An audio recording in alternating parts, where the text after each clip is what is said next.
She arrived at Blackthorn Ranch with 43 cents, a leather satchel held together by a piece of wire, and the kind of pride that poor women in 1876 couldn't afford but couldn't survive without. The foreman looked her over the way men look at livestock, measuring, dismissing, and told her she'd be hauling water and mucking stalls at dawn. Not the bookkeeping work she'd been promised. Not anything close. Evelyn Hartwell had buried her father, lost her home, and ridden 3 days on a cattle wagon to reach this place. She wasn't about to let some sunburned foreman with bad teeth decide what she was worth.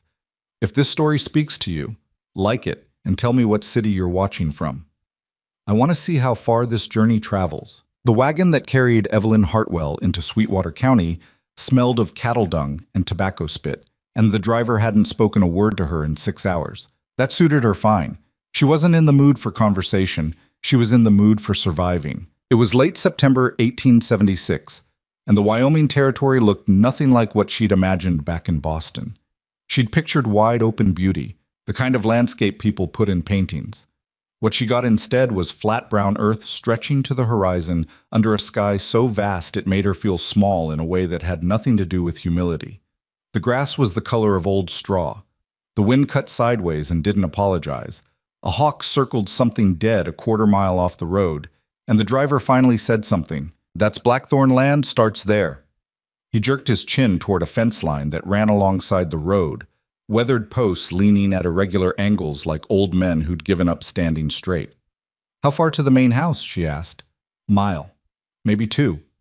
She pulled her coat tighter. It was a Boston coat, fine wool, meant for cold city winters, not Wyoming wind. It already felt inadequate. She had 43 cents in the pocket of her skirt. She'd counted it twice that morning in the gray light before the wagon rolled out of Cheyenne. 43 cents, a leather satchel that had belonged to her father, and a letter from a man named Gerald Hatch, the Blackthorn Ranch foreman, confirming employment, household management, and business correspondence. That was what the advertisement had said. That was what the letter confirmed. She'd read it so many times the paper had gone soft at the folds. Her father had died of a lung sickness in June. The print shop he'd spent 20 years building had gone to his creditors 3 weeks later. Her mother had been dead since Evelyn was 9, and she had no siblings, no aunts or uncles who'd take her in without making her feel like a charity case with an expiration date. The family she'd boarded with for 2 months after the shop closed had been kind, genuinely kind, but she'd seen the way they looked at each other across the dinner table when they thought she wasn't watching. The look that meant, how much longer? She'd found the advertisement in a newspaper she'd picked up off a train station bench. Blackthorn, Wyoming Territory. Seeking capable woman for household management and business records. Respectable employment. Write to Gerald Hatch, foreman. She'd written that same afternoon. The wagon rounded a low rise and Blackthorn Ranch came into view, and whatever romantic notion she'd been quietly nursing on the long journey from Boston quietly died. It was big. She'd give it that. The main house was 2 stories, wood frame, with a wide porch that had clearly been repaired in sections over the years. You could see where newer boards met old ones, the colors slightly different. There were 3 outbuildings she could identify from the road, plus what looked like a bunkhouse set back from the main structure, and beyond that a series of corrals where horses moved in lazy circles. A windmill turned slowly against the gray sky. Smoke came from the main house chimney and from a smaller building she guessed was the cookhouse. The ranch hands she could see were watching the wagon approach. Not waving, just watching. Well, Gerald Hatch was a short, thick-necked man in his mid-40s with a red face that suggested either too much sun or too much whiskey, possibly both. He was standing in the yard when the wagon stopped, and he had the unhurried posture of a man who believed his time was worth more than everyone else's. He looked at Evelyn the way she'd been afraid he would, the way men looked at women who arrived somewhere alone with no husband in sight and not enough money to command respect. "You're the woman from Boston," he said. "Evelyn Hartwell." She climbed down from the wagon without waiting for help and extended her hand. He shook it, briefly, like the gesture confused him. "You're younger than I figured." "I'm 24. He looked her over once more, and she felt the categorizing happening behind his eyes. Not seeing her exactly, just sorting her into a box he already had prepared. "Letter said you had bookkeeping experience. I kept the accounts for my father's print shop for 6 years, and I managed correspondence, and ranch work's different from a print shop. He cut her off without raising his voice. We've got a situation here. Woman who was running the household, Mrs. Danforth, took ill 2 weeks ago. Had to send her back to her sisters in Colorado. So right now we're short-handed in ways that ain't about bookkeeping. She kept her voice steady. The advertisement specified household management and business correspondence. That's what I came for. And that work will come. Eventually. He said the word like it meant never. Right now what I need is someone who can haul water to the cookhouse in the mornings, help with laundry twice a week, and take a shift mucking the near stalls when the hands are short. The silence that followed lasted about 3 seconds. That's not what I was hired for, she said. That's what the job is right now. His tone didn't change. It was the tone of a man who delivered this kind of news to women before and watched them accept it. You'll get your board and $3 a week, same as the letter said. The letter said $6. Something shifted in his face, not guilt exactly, more like mild irritation at being precise. $6 was for the full management position. Right now I'm offering modified duties until we assess whether you're suited. I'm suited for the work I was hired to do. Her heart was beating hard, but she kept her hands still at her sides. I rode 3 days to get here, Mr. Hatch. I gave up my place in Boston. I came because the work is what it is. He said it flatly, final. You want the bunk, or you want the wagon back to Cheyenne? Up to you. She took the bunk. She hated herself for it, the way you hate yourself for the things you have no real choice about. Her room, if you could call it that, was a small space partitioned off from a back storage room in the main house, just big enough for a narrow cot, a wall peg, and a washstand with a cracked basin. There was a window the size of a book that looked out onto the side yard. She could hear the wind through gaps in the siding. She sat on the cot for exactly 5 minutes, which was as long as she allowed herself to feel sorry for her situation. Then she unpacked her satchel, carefully, methodically, because keeping her things organized was the one small piece of control she had. And she went to find the cookhouse. The cook was a Mexican woman named Dolores, who was maybe 50 years old and had the efficient, unsentimental energy of someone who'd been doing hard work for decades and had stopped expecting it to get easier. She looked at Evelyn without any particular warmth, but without hostility either. You the new one? She said. I'm Evelyn. Dolores. She handed her a tin cup of coffee without being asked. Hatch tell you about the water hauling? He did? You lift before? I'll manage. Dolores made a sound that wasn't quite a laugh. That's what the last one said. The ranch hands at the long table in the cookhouse watched her with varying degrees of curiosity and skepticism. There were 8 of them at supper that first night, and none of them introduced themselves. A couple nodded. One, a young man with a sunburned neck and an expression that hadn't decided yet whether it was hostile or just wary, stared at her openly until the man beside him said something under his breath, and he looked away. She ate her beans and bread and didn't speak unless spoken to, which no one did. She listened instead because listening was something she was good at, and because information was the only currency she had any access to right now. She learned that the ranch was currently running about 300 head of cattle and had recently taken on additional grazing land to the north. She learned that the owner, a man named Robert Mercer, was in poor health and mostly confined to the main house. She learned that his son, Colton, had been running the day-to-day operations for the past year, which apparently hadn't gone over well with all of the hands, though no one said exactly why. She filed all of it away. The first morning was as bad as she'd expected. The water barrels were heavy.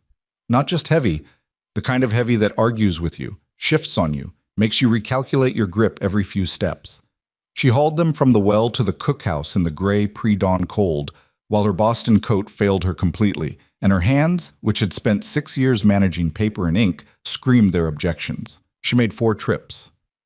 The 5th barrel she stopped halfway, set it down in the dirt, pressed her back against the fence post, and breathed through her nose until the burning in her arms subsided. Then she picked it up and finished. A ranch hand named Pete Dawes watched the whole thing from across the yard with his arms folded. When she passed him on the way back to the well, he said, "You sure you're up for this, miss?" "I'm standing, aren't I?" she said, and kept walking. She heard him laugh. Not meanly, exactly. More like she'd surprised him. The laundry was worse. Boiling water, heavy linens, the wooden paddles that blistered even calloused hands. By midday, her back was a single line of fire from her neck to her hips. She worked beside a girl named Clara, 17 years old, and the daughter of one of the permanent ranch hands, who had the easy physicality of someone who'd done this labor her whole life and couldn't quite understand why anyone would find it difficult. "You from back east?" Clara asked, wringing a sheet with practiced efficiency. "Boston." "Is it true they have streets made of brick?" "Some of them, yes." Clara absorbed this. "What made you come all the way out here?" Evelyn thought about how to answer that honestly without making it sound like a tragedy. "Needed work," she said finally, "and I wanted something different from what I had." It wasn't entirely a lie. She'd been at Blackthorn 4 days. 4 days of water hauling, laundry, and beginning to learn the names of the horses she was apparently also going to be expected to care for when she first properly met Colton Mercer. She'd seen him from a distance. Tall, lean, dark-haired, always moving with the purposeful efficiency of someone who had 17 things to do and 14 hours to do them in. She'd noticed he spoke to the hands differently than Hatch did, less like he was issuing orders, more like he was working through problems with people he trusted. Some of them responded to it. Others, she noticed, had a particular look when his back was turned. Not exactly disrespect, more like they hadn't decided yet whether he'd earned the authority he'd inherited. She met him properly on the 4th morning, which was also the morning she finally lost her temper. She'd arrived at the barn to begin the stall mucking, a task she'd added to her unofficial list without being asked, because she could see it needed doing, and because she was trying to make herself indispensable before she made any demands, and found that Pete Dawes had already distributed the tools among the hands, leaving her nothing to work with. "Where are the extra shovels?" she asked. "Tool shed's locked," Pete said, not unkindly. "Hatch has the key." "Then I'll get the key from Hatch." "Hatch left early, won't be back till noon." She stood there for a moment. "So I'm supposed to do nothing for 3 hours because you could help in the cookhouse." This from the young man with the sunburned neck, whose name she'd learned was Roy. He wasn't being cruel, just helpful in the way that assumed the cookhouse was obviously where she should be. "I'm assigned to the barn this morning," she said. "Assigned by who?" Roy said. "Hatch said the barn hands would cover." "I assigned myself," she said, "because someone needs to do it, and I'm the only one standing here with nothing in my hands." The brief silence that followed was broken by a voice from the barn entrance. "She's got a point." They all looked. Colton Mercer was standing in the doorway with a saddle over one arm and a bridle in his other hand, watching them with an expression that was somewhere between amused and assessing. He was older looking up close than from a distance, maybe 30, 32, with the kind of face that had been weathered by outdoor work into something more interesting than purely handsome. "Roy," he said, "there are 2 extra shovels in the tack room, right side, behind the saddle racks. Go get them." Roy went. Colton Mercer walked into the barn and set his saddle on a rack with the ease of someone who'd done it 10,000 times. He didn't look at her directly while he did it. When he did turn, it was unhurried. "You're the woman Hatch hired from Boston." Evelyn Hartwell. Colton Mercer. He didn't extend his hand, but the way he said his own name wasn't proud. Just matter of fact. "I know what you were hired to do and what Hatch has you doing instead. I want you to know those aren't the same thing." She studied him for a moment. "I know they're not. I've been meaning to look into the account books. My father's been asking for an audit of the cattle records for 2 months and no one's gotten to it." He paused. "You said you had bookkeeping experience. 6 years. And I can read and write well enough to handle correspondence if that's needed." "Both are needed." He looked at her levelly. "I can't pull you from Hatch's rotation without a conversation, and that conversation hasn't happened yet, but it'll happen today." She'd learned enough to not assume promises meant much out here. "What do I do in the meantime?" He glanced toward Roy, who was returning with 2 shovels. "Muck the stalls you were going to muck. It still needs doing." A hint of something. Not quite a smile, but close. "And I'll try to make it the last time." The conversation between Colton and Hatch happened that afternoon, and she knew it had happened because of the way Hatch looked at her at supper. Not angry, exactly, but recalculated. Like he'd put her in one box and she'd been moved to another, and he wasn't sure yet what that meant for him. He came to her after supper, while she was washing up at the basin in the back room. "Mercer wants you in the office tomorrow morning," he said. His voice was neutral. Professional, even. 7 o'clock. He'll show you the ledgers. "All right." He stood there a moment, She waited. You got what you wanted, he said finally. I got what I was hired for, she said. There's a difference. He left without responding. The office was a room off the main hallway of the house. Not large, but orderly in a way that suggested someone cared about it. A wide desk, 2 filing cabinets, shelves of ledger books organized by year, a window that looked out toward the north pasture. There was a faded map of the Sweetwater County land claims pinned to the wall, annotated in at least 3 different handwriting styles. Colton was already there when she arrived. He had coffee, 2 cups, she noticed, which meant he'd expected her to be on time. Sit, he said, and pushed one of the cups across the desk. She sat. She picked up the cup. The coffee was strong and not particularly good, but it was warm and she was cold, and she didn't say anything about it. The ranch runs 312 head right now, he said. My father built this operation over 25 years. We own about 6,000 acres outright, lease another 2,000 to the north. The books for the cattle operations go back 8 years. The household accounts are kept separately. He paused. The problem is, there are numbers that don't line up. What kind of numbers? He opened the top ledger and turned it toward her. Supply purchases. Every quarter, there are line items for materials that I can't match to actual deliveries. Tools, feed, fencing supplies. Small amounts. $20 here, $30 there. But it's been going on for 2 years, and it adds up. She pulled the ledger closer and began to read. She could feel him watching her and ignored it in the way she'd learned to ignore being watched by people who were trying to figure out what she was. Do you have the receipts? She asked. Some of them. And the delivery logs? In the second cabinet. She looked up. How long do you need this done by? How long do you need? If I can work without interruption, and if the records are reasonably organized, I can give you a preliminary accounting in 4 days, a full reconciliation in 2 weeks. He studied her. You've done this kind of work before. I told you I had. You told me bookkeeping. This is more like... He thought about it. Investigation. Bookkeeping is investigation, she said. Numbers tell you what happened. You just have to know how to read them. Something moved in his face. Not surprise exactly. More like he'd been expecting competence and was mildly pleased to find it where he'd looked. 4 days for the preliminary, he said. Then we'll talk. She spent 3 days in that office, and they were the best 3 days she'd had in months. This was the work she understood, not the water hauling, not the laundry. This. The logic of numbers. The way a ledger told a story if you were patient enough to listen. She could lose herself in it in the way she hadn't been able to lose herself in anything since her father got sick.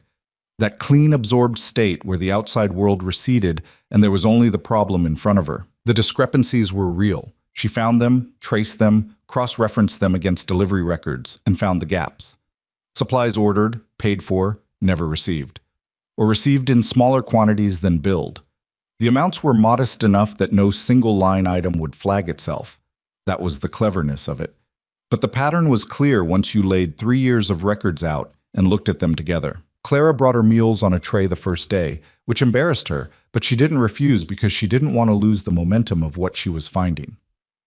On the second evening, Colton came in after supper and stood in the doorway and looked at the spread of papers across the desk. You're still at it, he said. I thought I'd finish the supply records tonight. She looked up. She'd been at it for 12 hours and was aware she probably looked like it. I found the pattern. I need another day to document it properly. He came in and looked over her shoulder at the papers. She was acutely aware of his proximity. Not in a distressing way, more in the way you become aware of weather when you step outside. He smelled like horse and clean sweat, and something else she couldn't name. Who? He said quietly. I don't know yet. She tapped a column. The payments go to 2 suppliers, Morley Dry Goods and a company called Western Supply Partners. I need to know who Western Supply Partners actually is. If it's a real business, these could be legitimate mistakes. And if it's not a real business? She met his eyes briefly. Then someone's been stealing from your father for 2 years. I was quiet for a moment. She could see him working through it. What it meant, what it required. Document what you have, he said. All of it, exactly as you find it.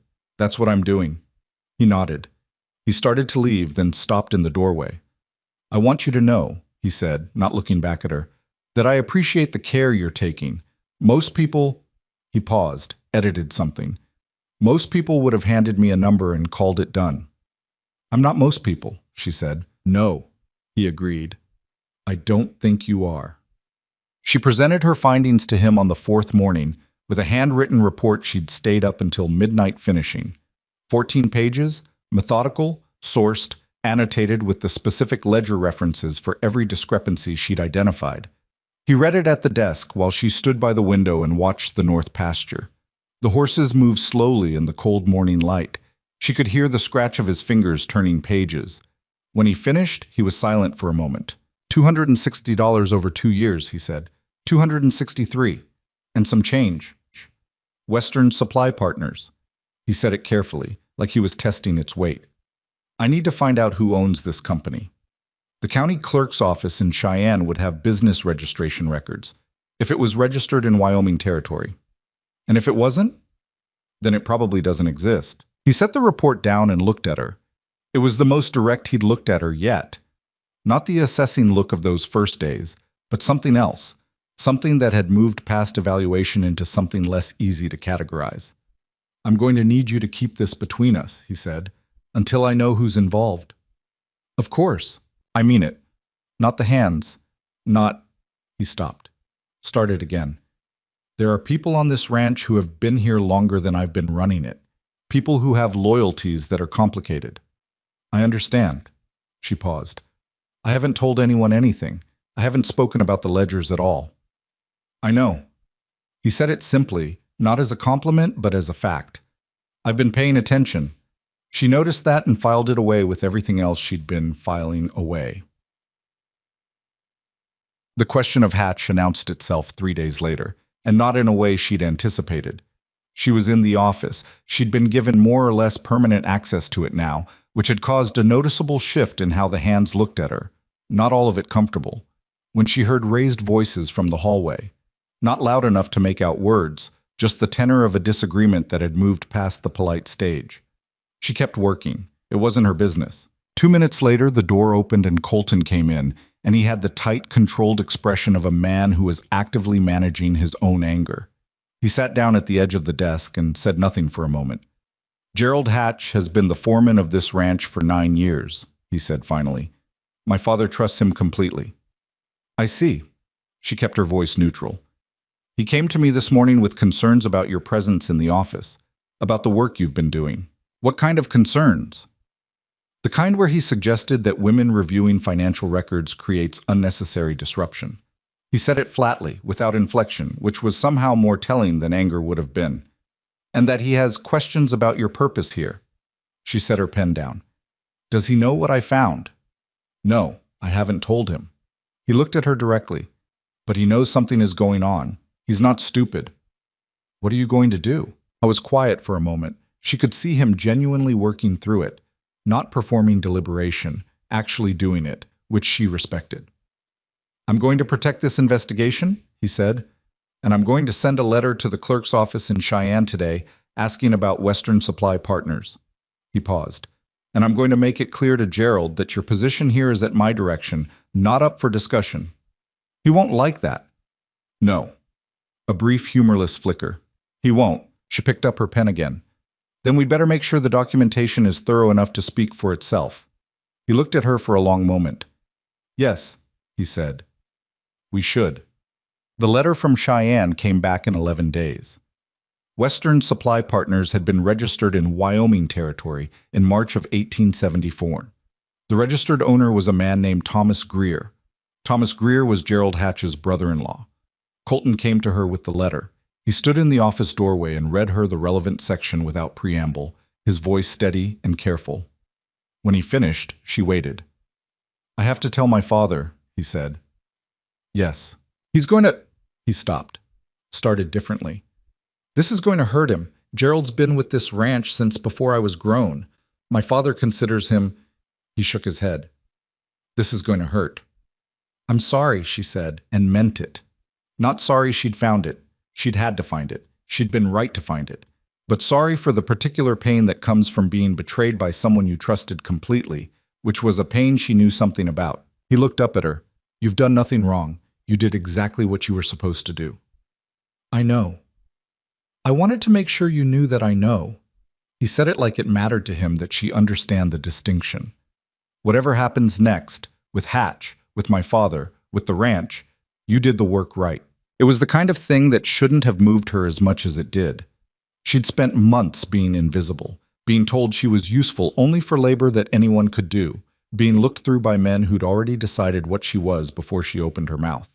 To be seen clearly, even in just this one thing, felt like water after a long dry stretch. Thank you, she said. He nodded once.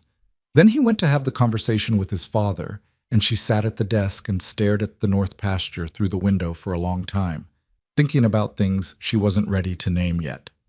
Robert Mercer was a tall man who had once been broader.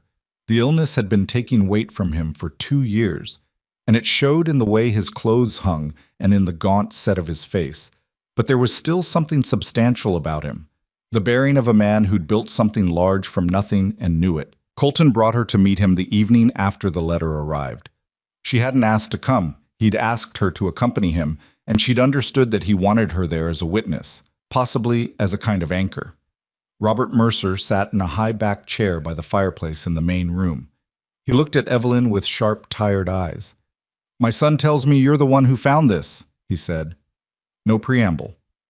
"I found the discrepancies in the records, yes, sir. Gerald Hatch has worked this land for 9 years. He said it heavily, not accusingly, just heavily, like something he was having trouble setting down. "I know." She held his gaze. "I'm sorry." He was quiet for a moment. The fire crackled. Outside, the wind pressed against the house with its usual indifference. "Colton says you're the best person he's had in that office in 5 years, Robert Mercer said finally. "That's counting 2 men and a woman who grew up on a ranch." She didn't know what to say to that. "Don't go humble on me," he said dryly. "It doesn't suit you from what I hear." Something loosened in her chest, not comfort exactly, but the particular relief of being recognized accurately. "No, sir," she said. "It doesn't." He made a sound that was almost a laugh. Then he looked at his son with an expression she couldn't fully read, something between pride and regret, and things too personal for a stranger to name. "Handle it," he said to Colton. "You know what needs doing." "Yes, sir." He looked at Evelyn once more. "You'll stay on." It wasn't quite a question. "Yes," she said. "I'll stay." Gerald Hatch left Blackthorn Ranch on a Thursday morning, 2 weeks before the first hard frost of the season. Colton had the conversation with him in private. She never knew what was said. Hatch was gone by midday, riding out with his personal effects on a single horse, and the ranch hands watched him go with varied expressions and the general silence of people who were waiting to see what came next. What came next was a restructuring. A new foreman, a quiet, methodical man named Sam Aldridge, who'd been the head wrangler for 3 years, was moved into the role. Supply orders were reorganized. Evelyn formally took over the household accounts and the cattle business records under her original title, Ranch Administrator. It wasn't a title anyone on the frontier had much experience with when it applied to a woman. She was aware of that. She was aware of the looks, the pauses, the handful of hands who found reasons to be somewhere else whenever she walked through the cookhouse. She didn't fight it. She just worked, methodically, thoroughly, every day, and slowly. Not quickly, not smoothly, with setbacks and resistances, and days when she ate supper alone because the tension in the cookhouse was too thick to be comfortable. The ranch began to function around her presence rather than in spite of it. She was at her desk on a cold October evening, working through the feed order for the coming winter, when she heard a knock at the open office door. She looked up. Colton Mercer stood there. He had his hat in his hands and the look of a man who'd come to say something he'd been organizing for a while. "You should know," he said, "that my father asked me this morning whether I thought you'd be willing to take on the spring cattle count as well, the full inventory and valuation." "What did you tell him?" "I told him I thought you probably would." A slight pause. "Was I right?" She looked at him, this man who'd given her a tool and space and the rare decency of trusting her to use them. "Yes," she said. "You were right." He nodded. He started to leave. "Colton." She said his first name because it was accurate, and because she'd been calling him Mr. Mercer for 6 weeks, and it had begun to feel wrong in a way she couldn't fully explain. He turned back. "Thank you. For what you did with Hatch. For all of it." I was quiet for a moment, and she could see him deciding something. Don't thank me for that, he said. You earned every bit of it yourself. He put his hat back on and walked down the hallway, and she sat for a moment in the lamplight with the winter feed numbers in front of her, listening to the wind work at the eaves of the house, and thought, with a carefulness that was almost deliberate caution, that this was what it felt like to be somewhere she'd chosen to be. It was strange. It was new. She picked up her pen and got back to work. The first hard frost came overnight, without warning, the way winter always announced itself in Wyoming. Not gradually, not politely, but all at once, like a door slamming shut. Evelyn woke to ice on the inside of her small window and the sound of the ranch hands moving earlier than usual, their boots on frozen ground carrying further in the cold air than they did in the warmth of autumn. She dressed quickly, pulled on her coat. She'd bought a proper one in late October, heavy wool lined with flannel, from a dry goods store in the nearest town, and went to the office before breakfast. There was a list she'd been building for 2 weeks, a winter supply inventory cross-referenced against what they had on hand, and she wanted to finish it before Colton needed it. He'd mentioned needing the numbers by Friday. It was Thursday. That was how most of her days had structured themselves since October, by what needed doing next, by the list, by the ledger.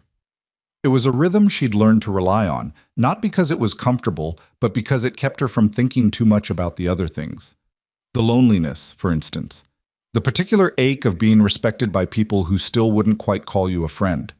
The way Sunday evenings stretched on with nothing to fill them except the wind and the distant sound of the hands playing cards in the bunkhouse. She didn't complain about any of it.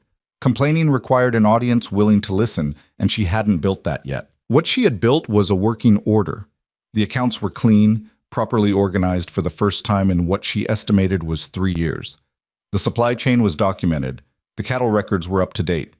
She'd started a correspondence log, every letter sent and received by the ranch, organized by date and subject.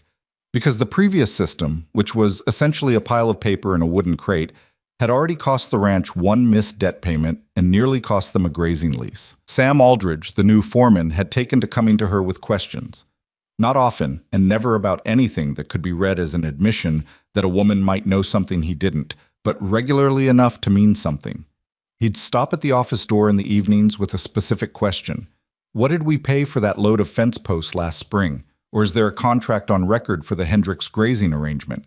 And she'd find the answer, and he'd nod and leave, and the next time he stopped by, he'd bring her coffee without commenting on it. It wasn't friendship, but it was something. The harder relationship was with the hands who hadn't adjusted. There were 3 in particular. Roy, a man named Burkett, who'd been at the ranch for 7 years, and an older hand called Lester, whose silence had a weight to it that was different from reserve. They weren't openly hostile. They were worse than that.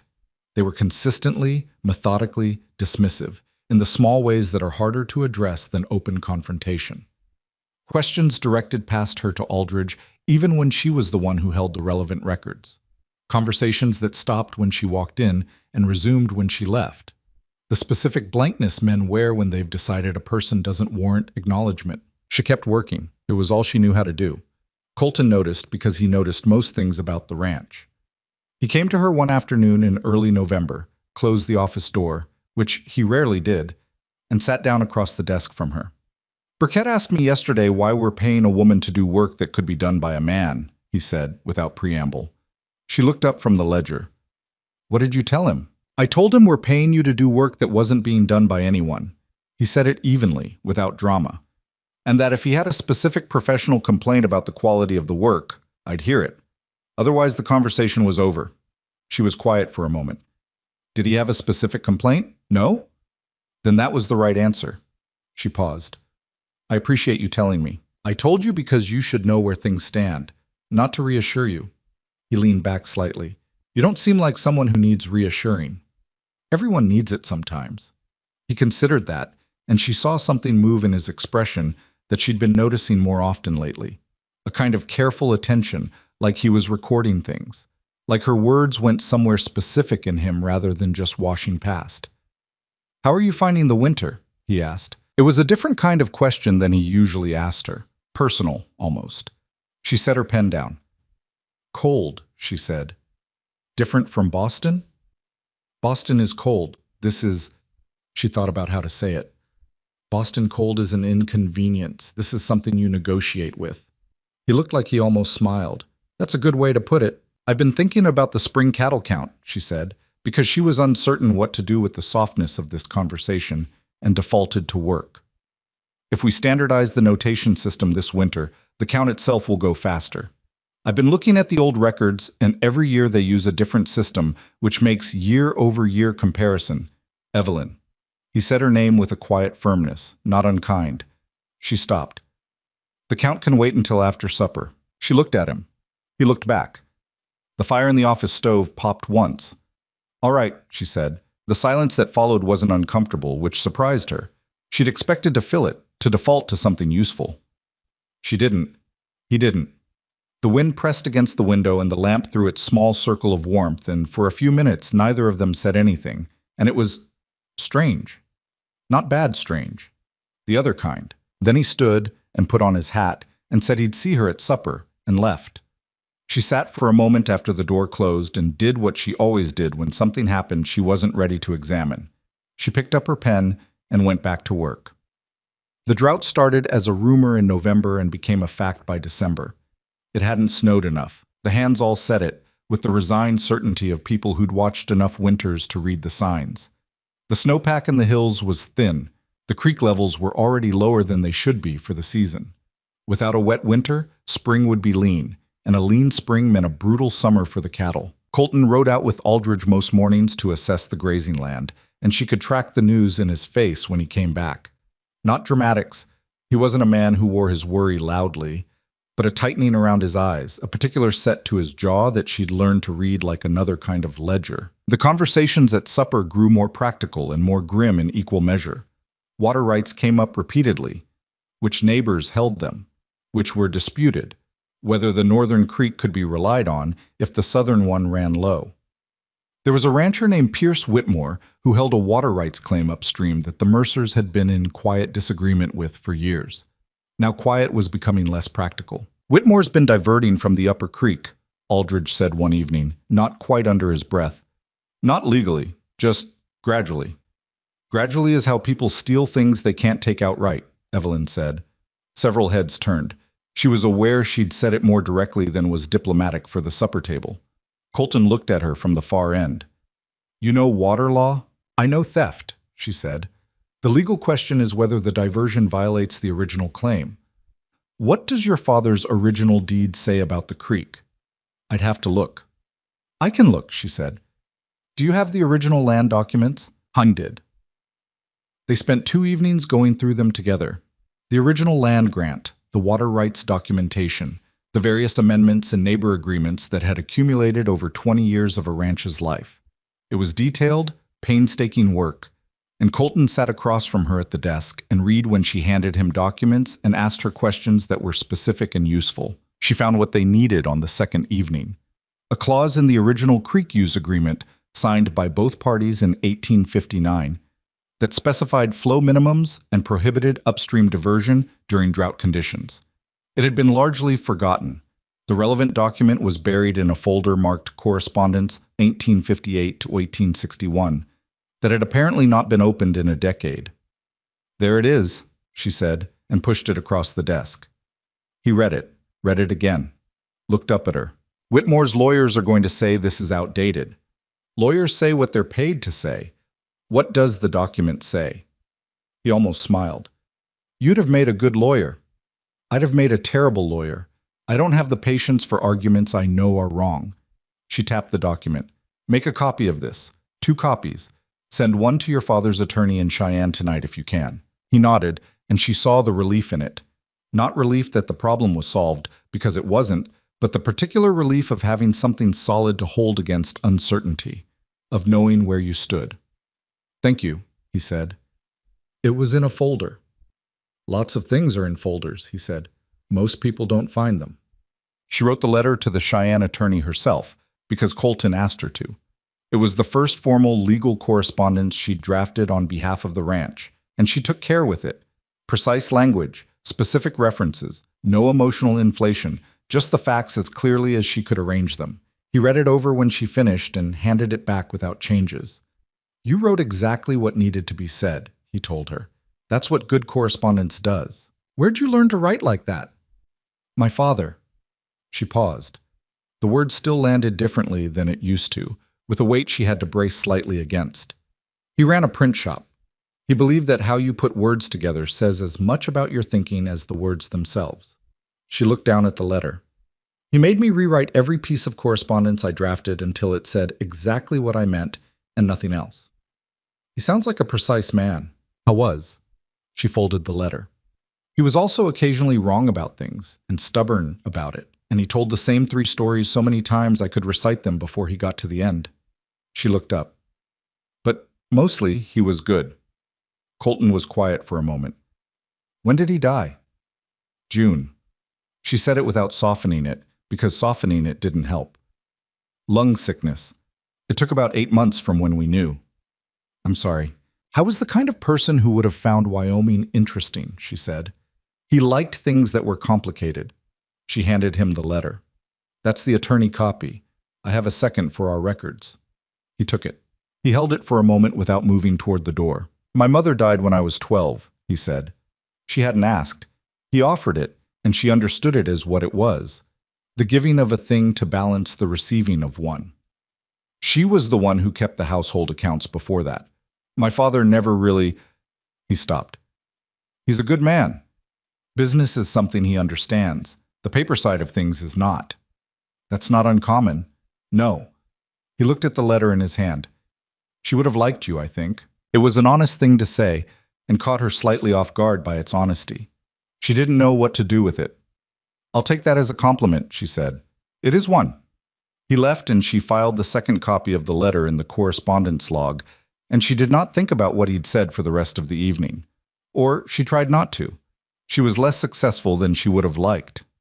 Winter bore down in January with the particular cruelty of a season that had been mild enough to encourage hope and then decided to punish it. 3 weeks of cold that was not quite cold enough to build the snowpack they needed, followed by 2 weeks of a dry, cutting wind that sucked moisture from the ground and left the grass in the north pastures brittle and pale. The cattle were restless.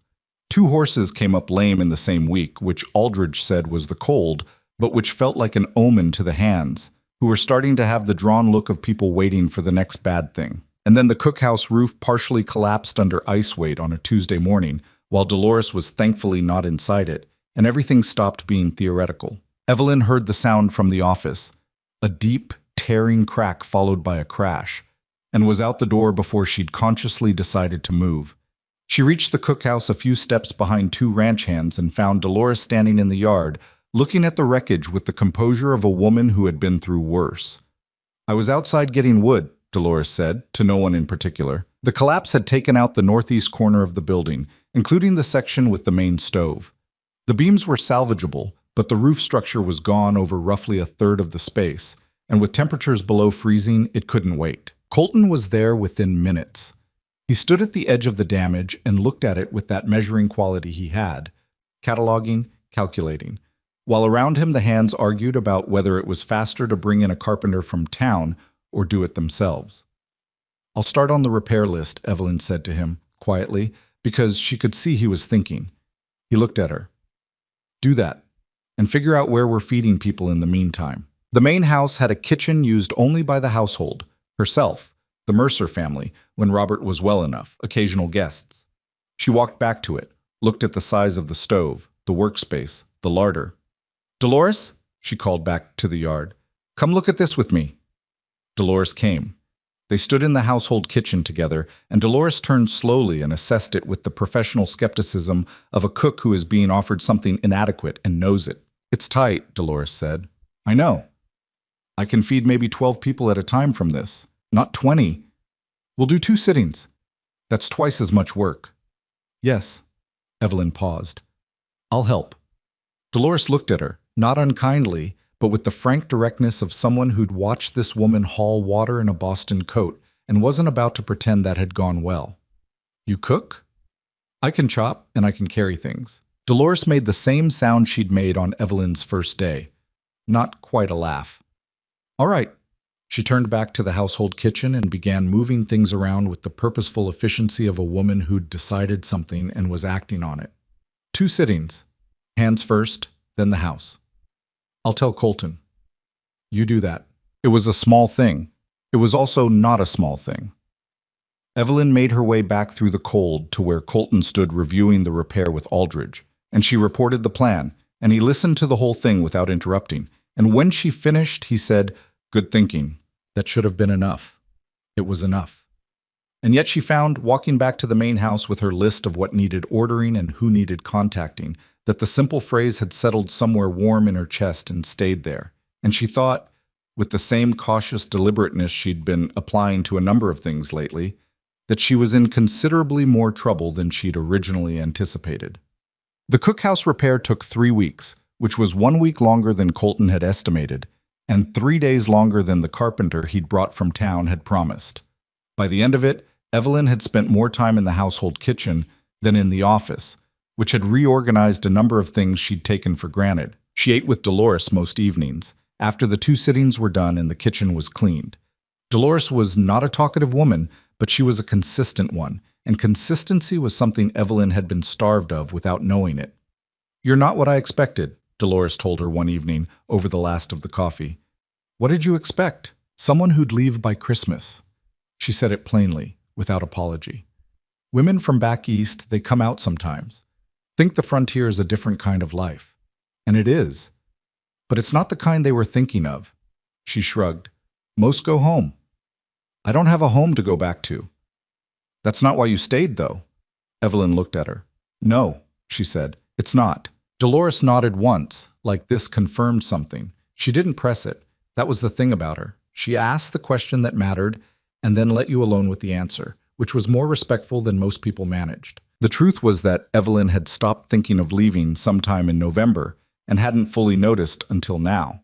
Not because the work was easy, it wasn't, and not because she'd stopped noticing the loneliness or the cold or the men who still looked past her when she walked into a room. She'd stayed because something had shifted from endurance to ownership. This was her work now. These were her records, her correspondence, her carefully built systems. She'd made something here that hadn't existed before she arrived, and the making of it had changed her in ways she was still mapping. She was willing to admit to herself in the private dark of her small room, developed a specific problem with a specific person, and that problem was growing in the way that quiet problems do. Slowly, steadily, until the day you notice it's no longer small. The moment it became undeniable was unremarkable, which was perhaps the most honest thing about it. It was a February evening, cold and still, and she was in the office working late on the spring preparation numbers when Colton knocked and came in and found her asleep at the desk. Genuinely asleep, forehead on her folded arms, pen still in her hand. She woke to the sound of him setting something on the corner of the desk and straightened up immediately, which was mortifying. "I wasn't," she started. "You were." "I was resting my eyes." "Your eyes were asleep." He set the cup of coffee in front of her. "So was the rest of you." He sat down across from her, and in the lamplight she could see he was tired too. The particular tiredness of someone who'd been outside in the cold all day and hadn't yet shed it. "How long have you been at this?" She looked at the papers. "What time is it?" "Almost 9. She had no response to that. "Evelyn." He said her name with a patience that had no edge to it. "The numbers will still be wrong tomorrow, if you look at them then. You don't fix them by staying awake until you can't see straight." "I know." "Do you?" She looked at him. He was watching her with that careful attention of his, the recording look. And she was tired enough to say something honest. "I like the work," she said. "I know that sounds... It's not that I don't know when to stop. It's that stopping is harder than continuing, and continuing at least feels like something." He was quiet for a moment. "What does stopping feel like?" She picked up the coffee cup. The warmth of it was nearly painful in her cold hands. "Like there's nothing between me and whatever I'm not thinking about." She heard that land, and wished briefly that she'd been less honest. "What are you not thinking about?" he asked. "Things that don't make practical sense," she said, which was true and also nothing. And she could see he knew that, and he let her have it anyway. "Drink the coffee," he said, then go to bed. The spring numbers will be there in the morning."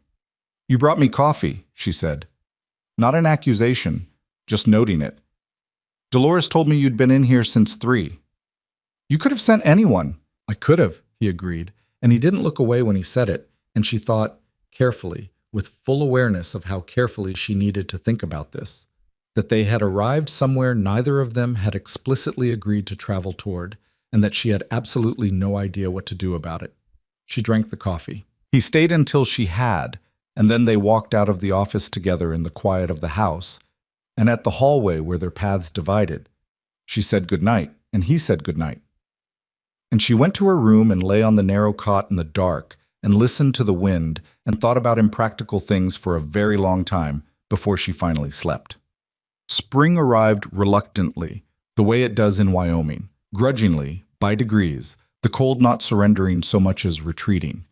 The drought had indeed been real. The southern creek was running low, and the grass on the south pastures was coming in thinner than it should. Pierce Whitmore had backed down from the upstream diversion after receiving the letter from the Cheyenne attorney, which was a victory, though it hadn't solved the underlying water question. It had merely postponed it. The cattle count consumed the first 2 weeks of April. Evelyn ran it, which was still, she was aware, a thing that required some of the hands to arrange their expressions carefully before responding to her instructions. She ran it by being specific and impersonal and right when it mattered, and by the end of the second week the numbers were documented and verified, and she had a full inventory and valuation report on Colton's desk before he'd expected it. He came to find her when he'd read it. "There's a problem," he said. "I know, the West pasture count. We're short 40 head from last October." "Yes." She turned in her chair. "I've been going through the movement records. Either there's documentation that's missing, which is possible, the November transfer logs have 2 gaps, or we've had theft." She'd been careful not to say that word first. "It's possible. The gaps are in the right places to suggest it." He sat down heavily. "My father's not well enough for this conversation." "I know. If we've had someone taking cattle, we don't know that yet." She kept her voice steady. "Let me work through the November logs before we conclude anything. If the documentation gaps are real, there might be a legitimate explanation. Transfer to the Hendricks lease, maybe, that wasn't recorded properly." He looked at her. The tiredness in his face was the accumulated kind. Not one bad day, but many, stacked. "And if it's not a legitimate explanation, then we deal with it." She paused. "The same way we dealt with the last one." He held her gaze for a moment, and in it she saw something she recognized. The look of a person who was very tired and was choosing, actively, to trust someone. It was a look that asked something of the receiver, and she felt the weight of it. "All right," he said, "work through the logs." She was already reaching for the filing cabinet when he spoke again, quietly, from the doorway. "Evelyn." She looked up. "I don't know what this ranch would look like right now without you." She didn't have an answer for that. She thought about it, really thought about it, and found that on the other side of the honesty was something she wasn't quite ready to say out loud yet, something that felt large and fragile and terrifyingly real. "Go check on your cattle," she said. "I'll have the log review done by Friday." He left, and she pulled the November files, and she worked, and outside the spring wind moved through the new grass of the Wyoming pastures, and the ranch went on about its business, carrying all of them, all of their careful, unspoken things, along with it. The November logs took her 4 days, not 3, because the gaps weren't accidental. She found it on a Thursday afternoon in the second week of April, the kind of gray-skied day that couldn't decide between winter and spring and had settled on something worse than either. She'd been through every transfer record, every movement notation, every scrap of paper that touched the question of where 40 head of cattle had gone between October and the spring count. And there it was. Not a gap exactly, but a seam. 2 sets of handwriting in the same log, entries made on the same dates but clearly not by the same hand, the ink color slightly different if you held them side by side in the right light. Someone had added entries after the fact. She sat with that for a moment before she did anything else, because this was the part of the work she'd never fully gotten used to. The moment when numbers stopped being an abstract problem and became a person's deliberate choice.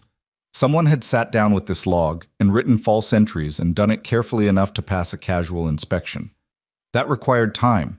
That required access. That required a specific kind of cold nerve. She made a second copy of the relevant pages, locked the originals in the cabinet, and went to find Colton. He was in the north pasture with Aldridge, which meant a 20-minute walk in wind that had decided to be winter after all. She put on her coat and went. He saw her coming from a distance and separated from Aldridge without being asked, which she noticed and which meant he'd been waiting for this in the way you wait for bad news you've already half accepted. She handed him the copied pages when she reached him and let him read without talking. The wind pulled at the papers, and he held them down with both hands. When he looked up, his face was careful. Who has access to the logbooks? The foreman. You. In theory, any senior hand who needed to record a movement. She paused. But the original entries are in Aldridge's handwriting. The additions are someone else's. You're sure they're additions? Different ink, different pen pressure. The dates match, but the formation of the numerals is different in a specific way. The sevens have a crossbar in the additions. Aldridge doesn't cross his sevens. She paused. I checked. He was quiet for a long moment. Behind him, the cattle moved slowly across the dry grass, indifferent to everything. Roy, he said finally. Not a question. She said nothing. Roy has been with us 2 years, he said. He was recommended by Whitmore. That landed between them. She let it sit for a moment. I don't know who the additions belong to. I can tell you they're not Aldridge's. The rest, I'll handle it. He said it with a flatness that she recognized now. The specific flatness that meant he was angry and was keeping it out of his voice because letting it into his voice cost too much. Colton. She waited until he looked at her. Be sure before you do anything. If you're wrong, I've been watching Roy since February. He folded the papers with precise, controlled movements and tucked them inside his coat. I didn't want to be right. She understood that. The wanting to be wrong, she understood it completely. I'll document everything I have, she said. Every page, every comparison. If this goes anywhere legal, you'll need the paper record to be solid. He nodded. He looked out across the pasture for a moment, and she could see the particular exhaustion that came not from the physical work, but from the accumulation of betrayals. Hatch. Now this. His father's declining health threading through all of it like a low, constant note. I was 32 years old and running a 6,000-acre ranch, and managing a dying man's legacy, and dealing with people who stole from him. And none of it had made him hard in the way it made some men hard. It had made him careful. There was a difference. Go back to the office, he said. Get warm. I'll come by this evening. I'm fine. You walked 20 minutes in that wind without a hat. He said it the way you say something you've noticed before but not mentioned. Go back to the office. She went. Hope that Roy was gone by Saturday morning. She didn't know the details of the conversation and didn't ask. What she knew was that Friday evening, Colton had been in the main house with Aldridge for 2 hours with the door closed, and Saturday at breakfast. Roy's place at the table was empty, and when Clara asked where he was, Pete Dawes said he'd moved on, and that was the end of it. Burkett watched Evelyn across the table with an expression she couldn't fully read. Not grief exactly. Burkett and Roy hadn't been close, as far as she'd observed. Something more like recalculation, like he was revising something and hadn't finished. 2 days later, Burkett knocked on the office door. She looked up. He was standing in the doorway with his hat in his hands, genuinely in his hands, not as a performance, because Burkett was not a performing kind of man. He looked uncomfortable in the way men look uncomfortable when they're doing something that costs them something. I wanted to say something, he said. All right, what you did. With the ledgers. Roy. He stopped, started differently. I've been at this ranch 7 years. I didn't see what he was doing. You'd been here 6 months. He turned his hat once in his hands. I misjudged you. I wanted to say so. She studied him for a moment. I was not a man who did this easily. She could see the effort in every word, the way he kept his eyes just slightly to the left of direct contact, like honesty was a sun he could only look near, not at. I appreciate that, she said. I wasn't kind to you when you got here. No? He nodded. Like her directness confirmed something. I'm saying I was wrong. She thought about several responses and chose the one that was true. The work speaks for itself. That's all I ever wanted. He left, and she sat for a moment thinking about the particular satisfaction of a thing earned slowly and imperfectly, and decided it was worth considerably more than the easy kind. Spring moved into May, and with May came the first real warmth. And with the warmth came a different kind of tension on the ranch. The drought had done its damage. The southern pastures were still struggling, and the cattle required supplemental feed that was cutting into the season's margins. Colton had spent 3 weeks in a running negotiation with a neighboring rancher about access to water from a northern tributary, not Whitmore's land, different territory. And the negotiation was going badly in the polite, stalled way that meant the other party wanted something beyond the stated terms. She'd been helping him draft the correspondence for it, which meant she knew every turn of the negotiation and had opinions about all of it. She was careful about which opinions she voiced. Some of them she kept to herself until he asked. Some he asked before she decided whether to offer. "You think I'm being too patient with Connolly," he said one evening, going over the latest letter draft. "I think you're giving him room he isn't using productively. If I push harder, he'll pull back entirely. If you don't push harder, he'll take 3 more weeks to say no." She pointed to the second paragraph. "This line, we would welcome the opportunity for further discussion. That's an invitation for delay. He's already had 3 weeks. Colton looked at the line. "What would you write instead?" She picked up the pen and crossed the line out, wrote something above it, and pushed it back. He read it. "That's considerably more direct. It's accurate. You have a specific need, a specific offer, and a specific time frame. He knows all of this. Restating it without the softening language doesn't change your position. It just makes clear that the position is real." He looked at the revision for a long moment. Then, "Do I seem like someone who softens things too much?" It was a real question, not a rhetorical one. She could see that. "You're fair," she said carefully. "You explain your thinking. You give people room. Those are good qualities." She paused. "Sometimes people mistake room for weakness." He set the letter down. "Has anyone ever told you that you're unnervingly direct?" "Several times." "Did they mean it as a complaint?" "Usually." She looked at him.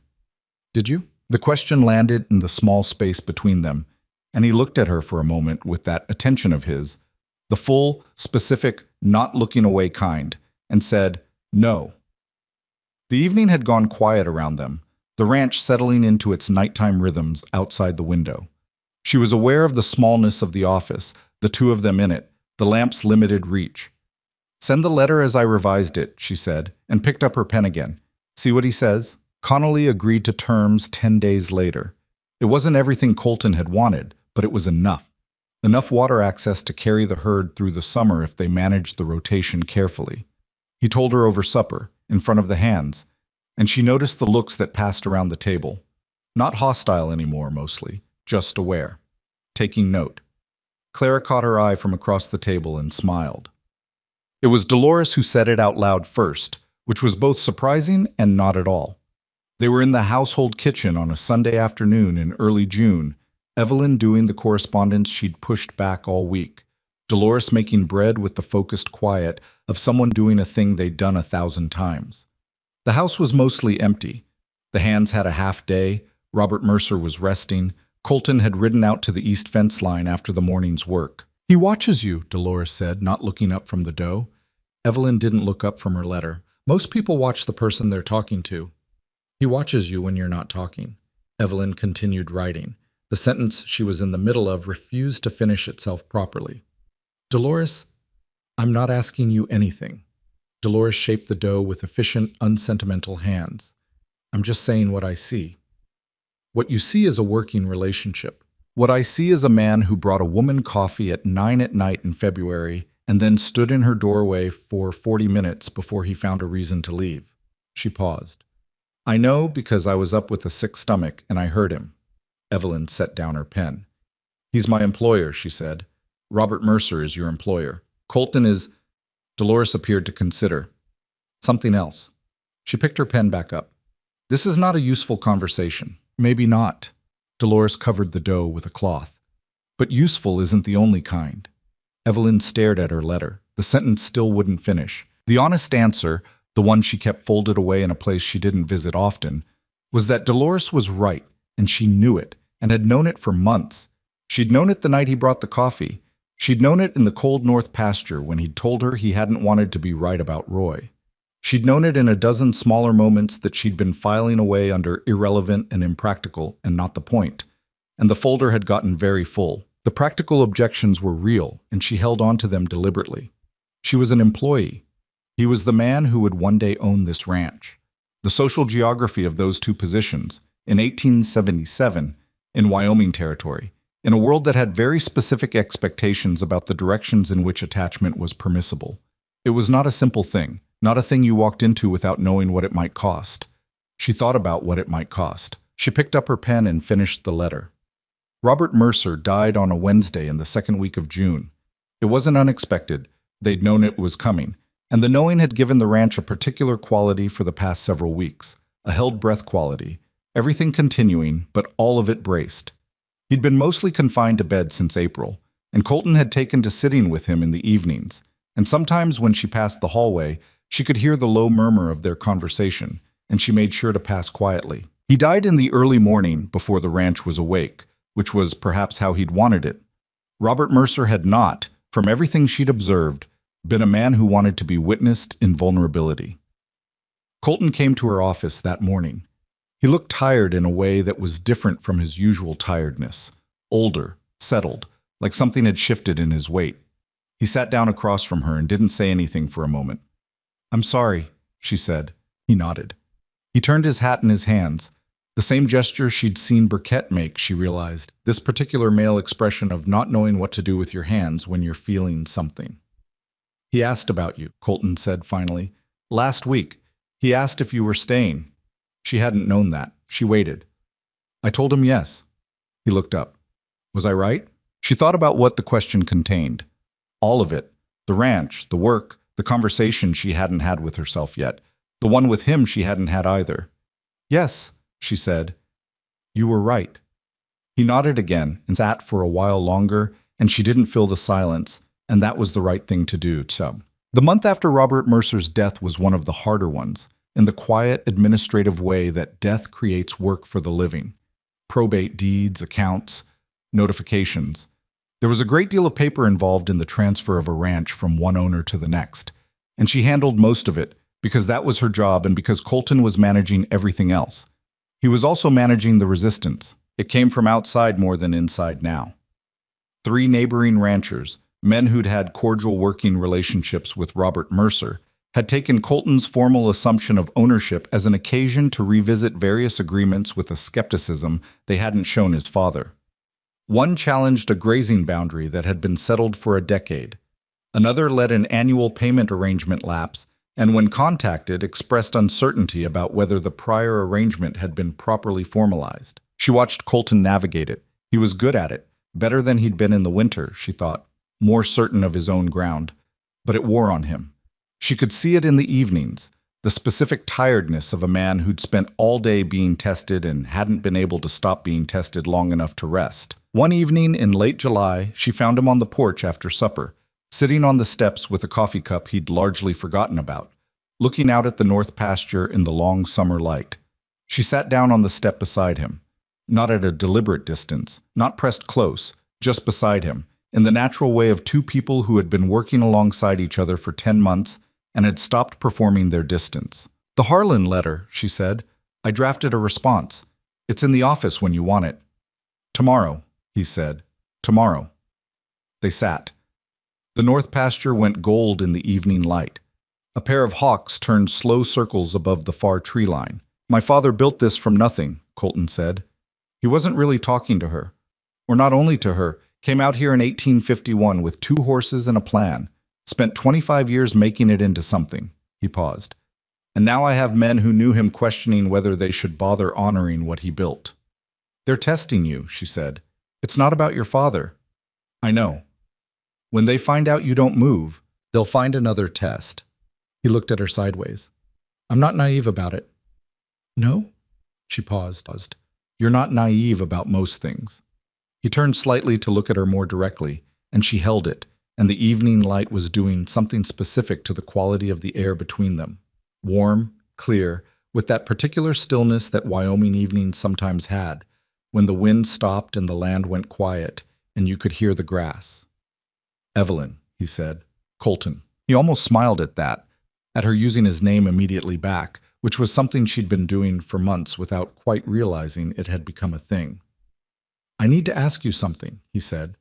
"And I need you to tell me the truth, even if the truth is that I've misread everything." Her heart moved in a way she'd been half expecting and half dreading. "All right, He stopped, tried again. "I'm not someone who does this easily, saying a thing before I'm sure of the ground." He looked out at the pasture, then back at her. "But I've been sure of this for a long time, and I keep finding reasons to wait, and I'm tired of finding reasons to wait." She said nothing. She let him get there. I think about you, he said, plainly, without drama. Considerably more than is professional. I think about what you think about things. I think about the way you talk, the way you make decisions. I think... He stopped again, and she could see it costing him, this stripping away of the careful.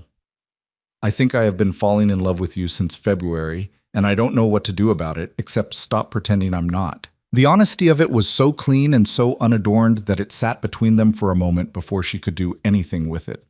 She felt the familiar pull toward caution, the practical objections, the social arithmetic, the careful folding away of things that were too large for their container.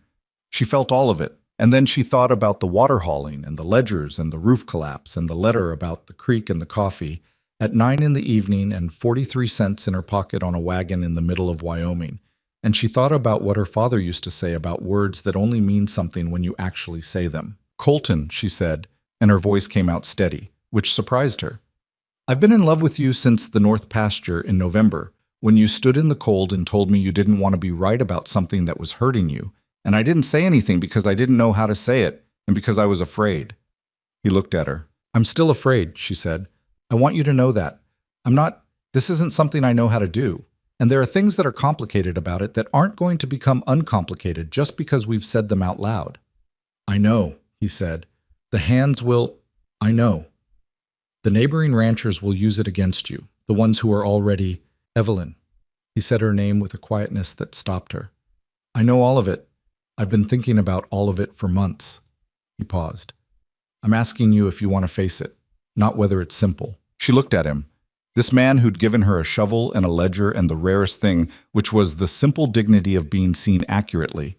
And she made the decision that she'd been circling for months, the one that had been building in all those late evenings and long silences and careful, charged conversations. Yes, she said, I want to face it. He reached over and took her hand, and she let him, and they sat on the porch steps in the long Wyoming evening while the light went slowly out of the sky, and neither of them said anything more for a while, because some things don't need more words once they've been said correctly. They didn't hide it, which was the right decision and also the harder one. The ranch hands found out over the course of a week, in the organic way that a small, contained community always finds things out, through observation and inference, and Dolores, who told Clara, who was apparently incapable of keeping that kind of information to herself for more than 48 hours. The responses were what she'd expected, and also not entirely what she'd expected. Aldridge said nothing directly, but the set of his face when he spoke to her shifted slightly, more direct, less like he was waiting to see how long she'd last. Dolores said, without looking up from the stove, About time. Clara hugged her, which was startling and unexpectedly welcome. Burkett looked at her for a long moment at supper the evening after it became common knowledge, and then he looked at Colton, and then he went back to his food without expression. After supper, he stopped at the office door. I want you to know, he said, that it don't change anything for me. About the work. I know, she said. Thank you. He nodded and left, and she thought that was probably the most Burkett would ever say about it, and it was enough. The external community was harder, and she'd known it would be. The first time she accompanied Colton to a ranchers' meeting in town, not as his employee but at his specific invitation, as the person who managed Blackthorn's accounts, and whose presence was professionally relevant, she felt the quality of the room shift when they walked in together, the particular recalibration of a social space encountering something it hadn't organized a category for yet. Two men she didn't know found reasons to address their questions about ranch business past her to Colton, even when the questions were about records she managed, and he'd need to ask her to answer anyway. A third, a man named Whitmore, who she'd known about long before she met him, shook Colton's hand and then looked at her with a smile that was technically polite and actually something else entirely. This is Evelyn Hartwell, Colton said. She manages Blackthorn's financial operations and administration. Not my companion or my friend or any softening designation. Just her name and her role stated with the same matter-of-fact certainty with which he stated everything. Whitmore's smile didn't change. Capable woman, he said. Yes, Colton said. She is. She met Whitmore's eyes directly and kept her face neutral, and after a moment he looked away first, and she filed that in the same place she filed other small, hard-won things.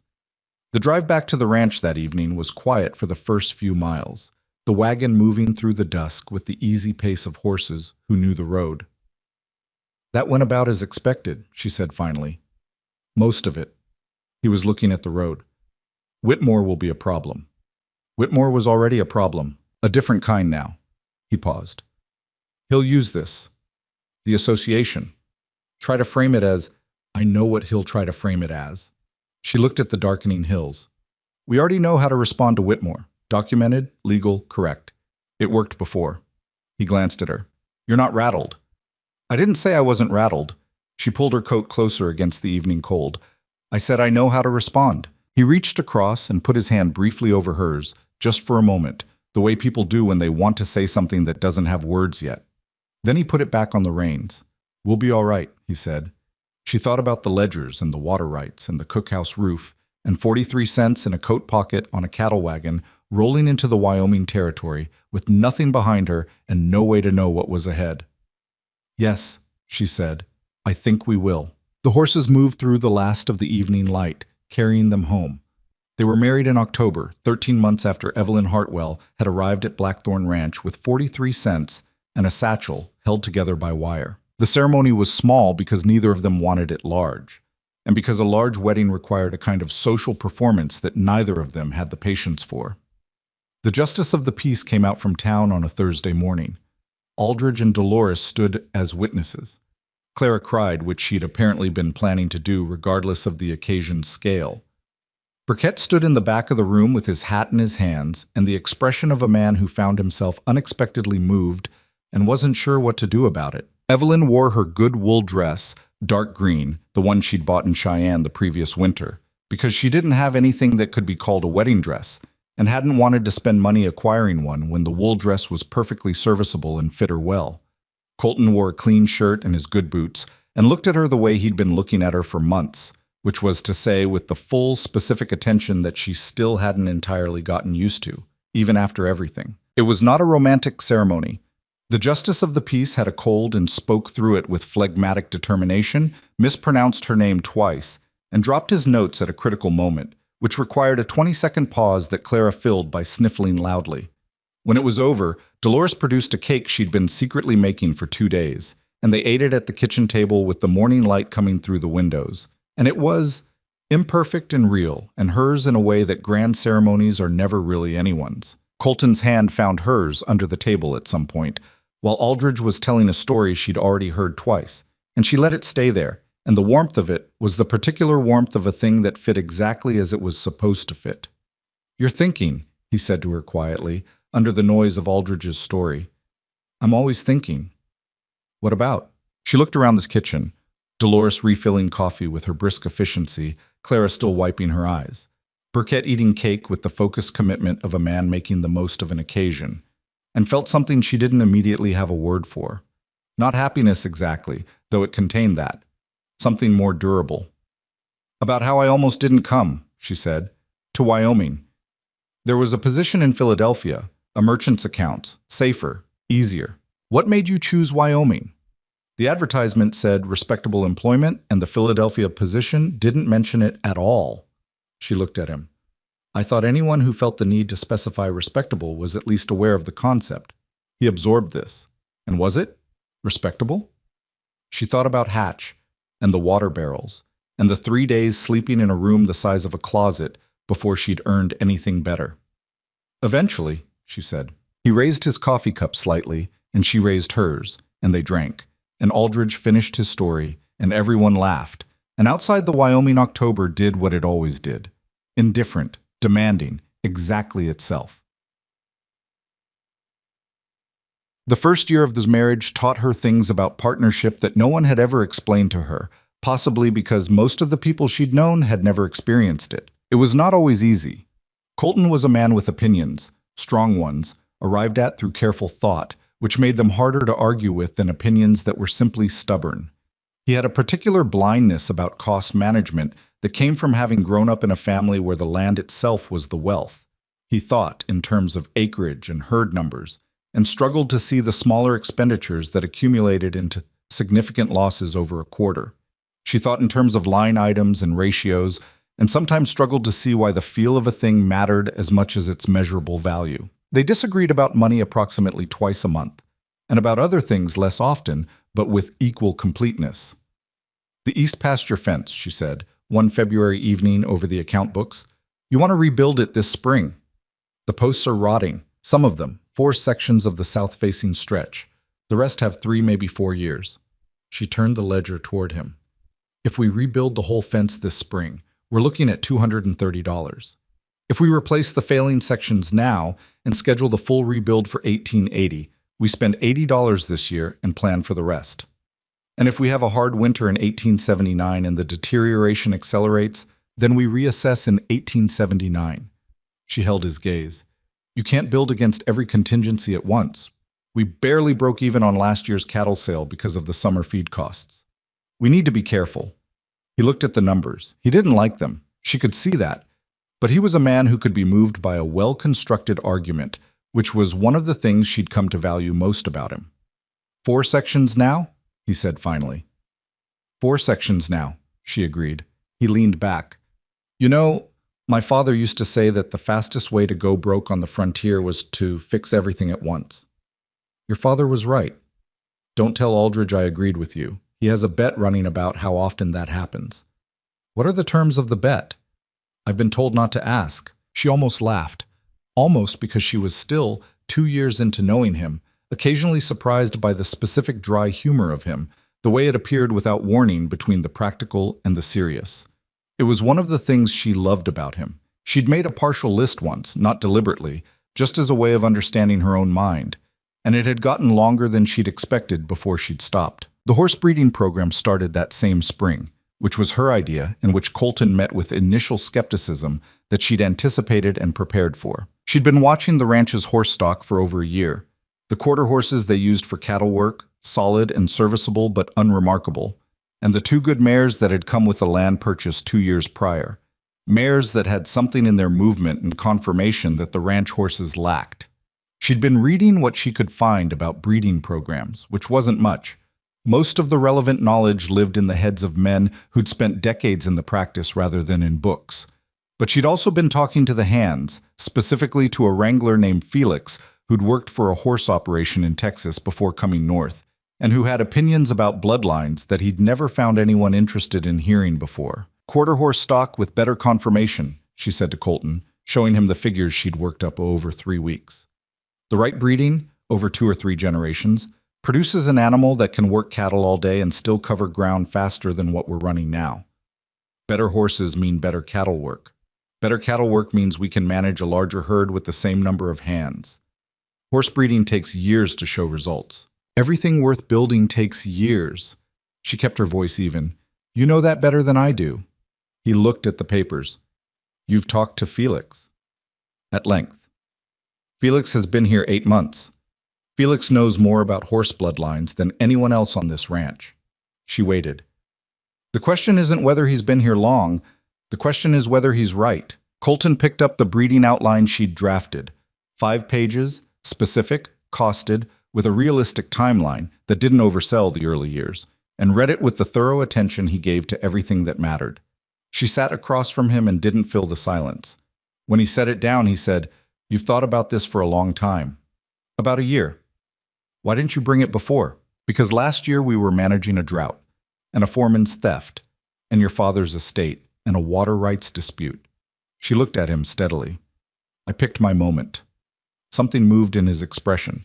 Not surprise exactly, more like the specific appreciation of a person who recognizes a kind of intelligence they respect. 2 mares to start, he said, and we bring Felix into the management of it formally. I was going to suggest the same thing. I know. He almost smiled. You were going to let me suggest it first. I was, she admitted. Why? Because it costs you less if it feels like a shared decision than if it feels like you were convinced. He looked at her for a long moment. That's practical.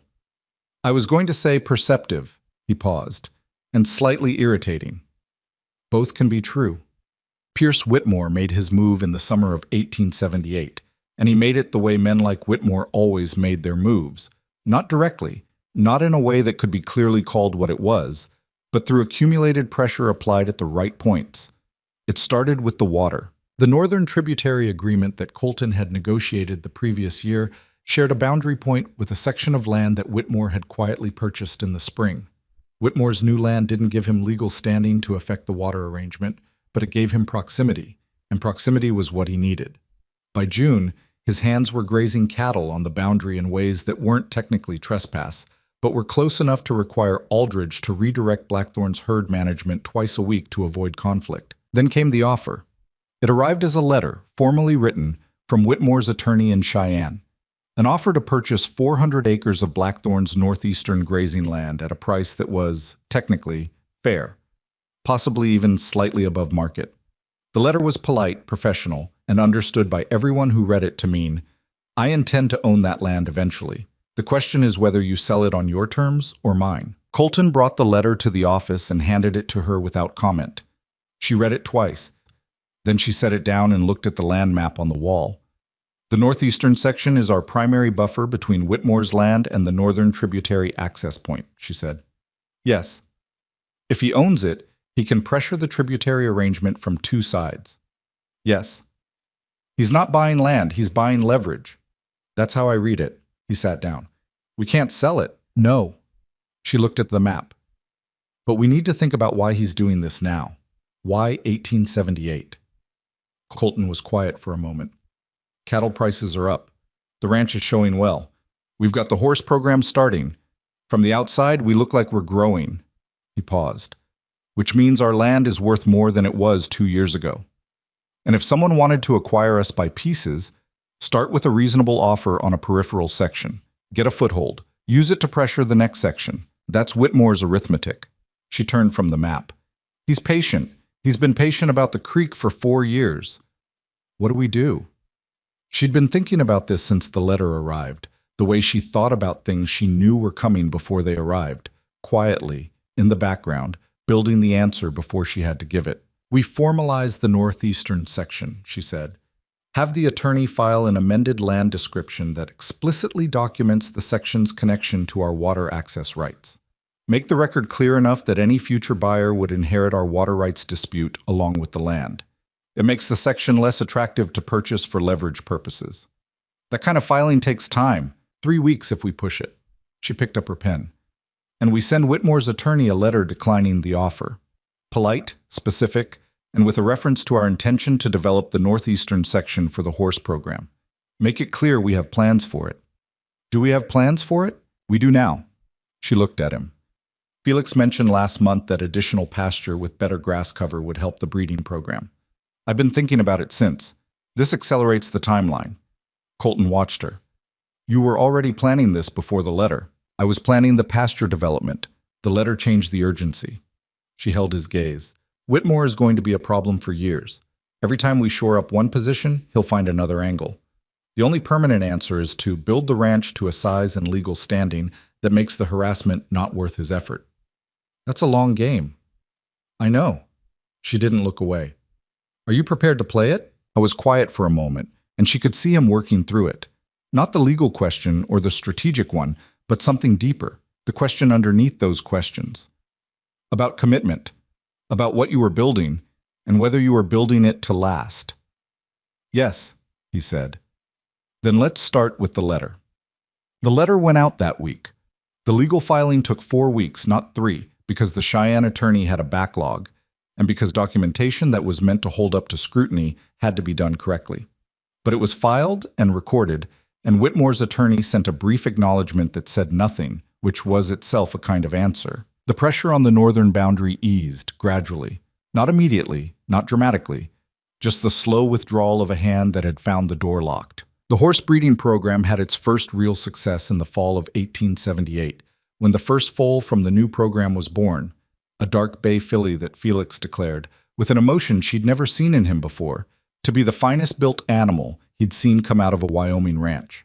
She went to the corral to see it the morning it was born, stood at the fence in the autumn cold with her coat pulled tight, and watched the filly find its legs with the ungainly, determined effort of something new to the world. Colton came to stand beside her.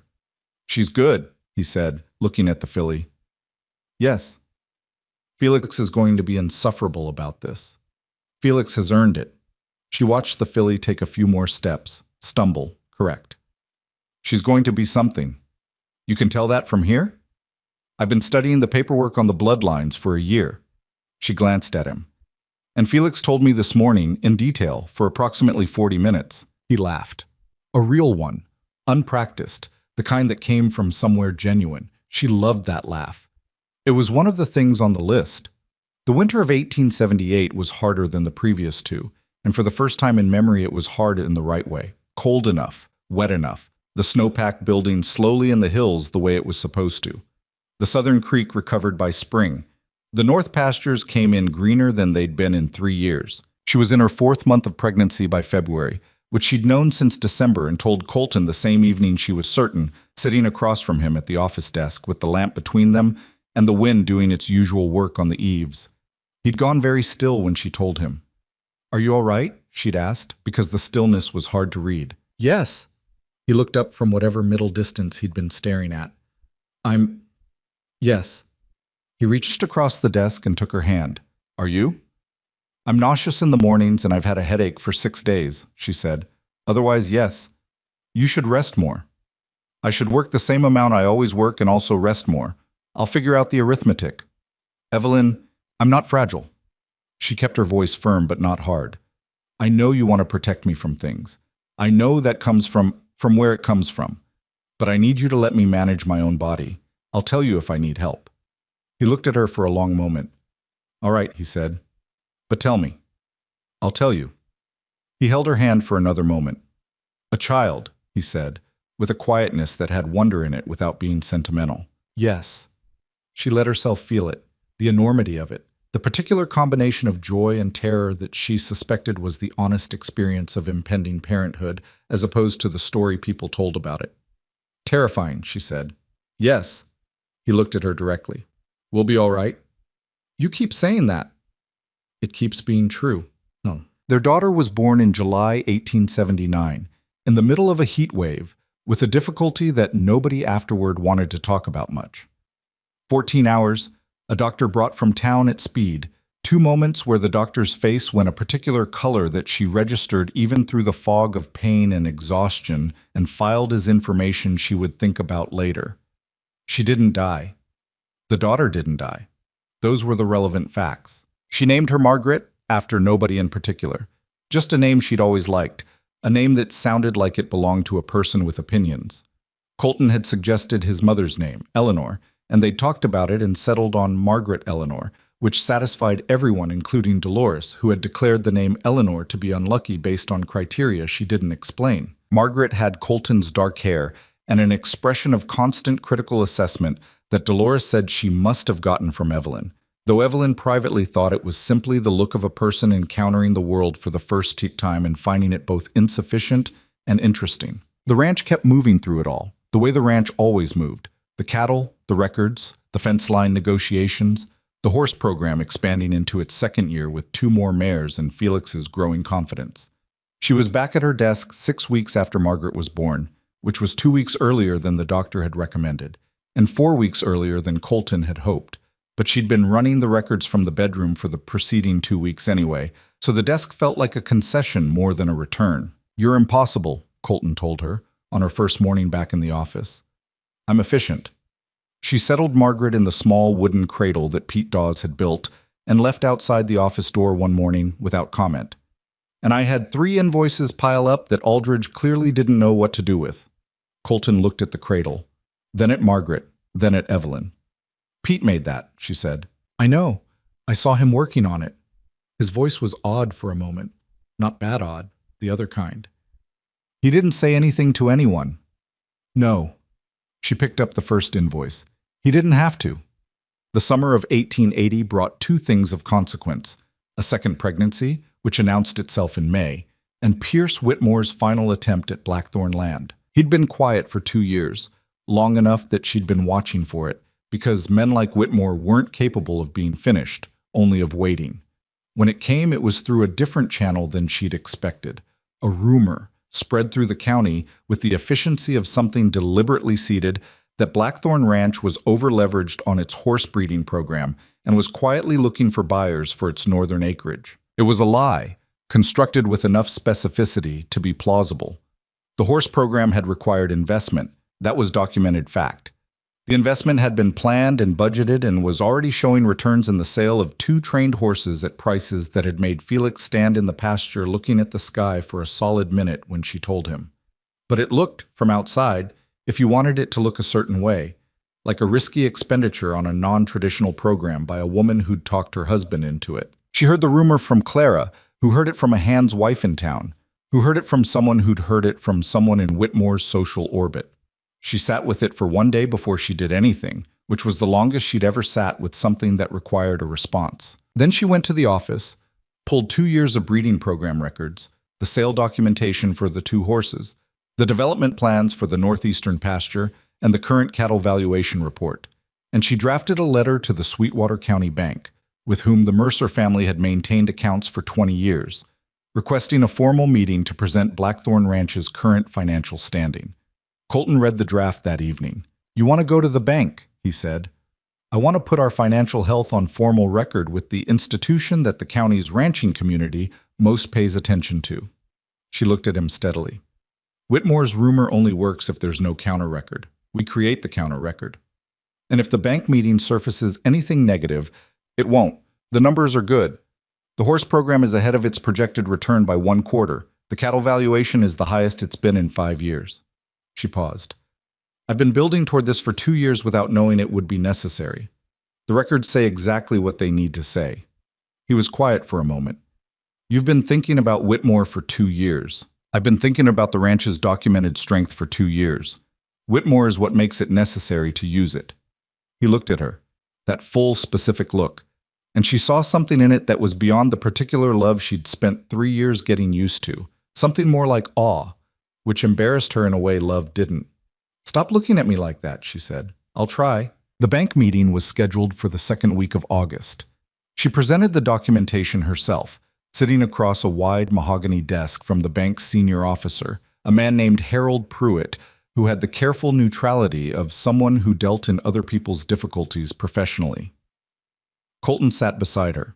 She spoke for 45 minutes and answered questions for 20 more, and Pruitt's neutrality shifted, by the end, into something she recognized as professional respect. "Your records are unusually thorough," he said, as they were preparing to leave. "I was trained to be thorough," she said. "By whom, if I may ask?" She thought of her father and his print shop and the letters she'd rewritten until they said exactly what they meant, and nothing else. "By someone who believed that how you present a thing tells people as much as the thing itself," she said. Pruitt nodded slowly. He was right. The rumor faded over the following weeks, the way rumors fade when they can't find purchase. Not with drama, not with confrontation, just a gradual withdrawing of attention from a story that had stopped being interesting. She heard, through Clara's reliable network, that Whitmore had made an offer on the land of a smaller rancher to the west. She filed that information and moved on. By September, she was showing with the 2nd pregnancy and had reorganized the office filing system for the 3rd time in 4 years, and had formally proposed to Colton that Felix be made head of a standalone horse operation, separate from the general ranch management, with its own budget line and its own small staff. "That's a significant structural change," Colton said. "The program is outgrowing the structure we built for it." She put the proposal on the desk. "This is what it becomes if we let it be what it is." He read through it. Outside, the autumn wind was doing its first serious work on the trees, pulling the last warmth from the season with cheerful indifference. "You know what my father would say about this?" he said, not looking up. "What?" "He'd say you think like a rancher." He put the proposal down and looked at her. "I think that would be the highest compliment he could give." "What do you think?" He picked it up again. "I think you're right, and I think Felix is going to actually cry when we tell him. He'll deny it. Absolutely." He signed the bottom of the proposal. "But he'll cry.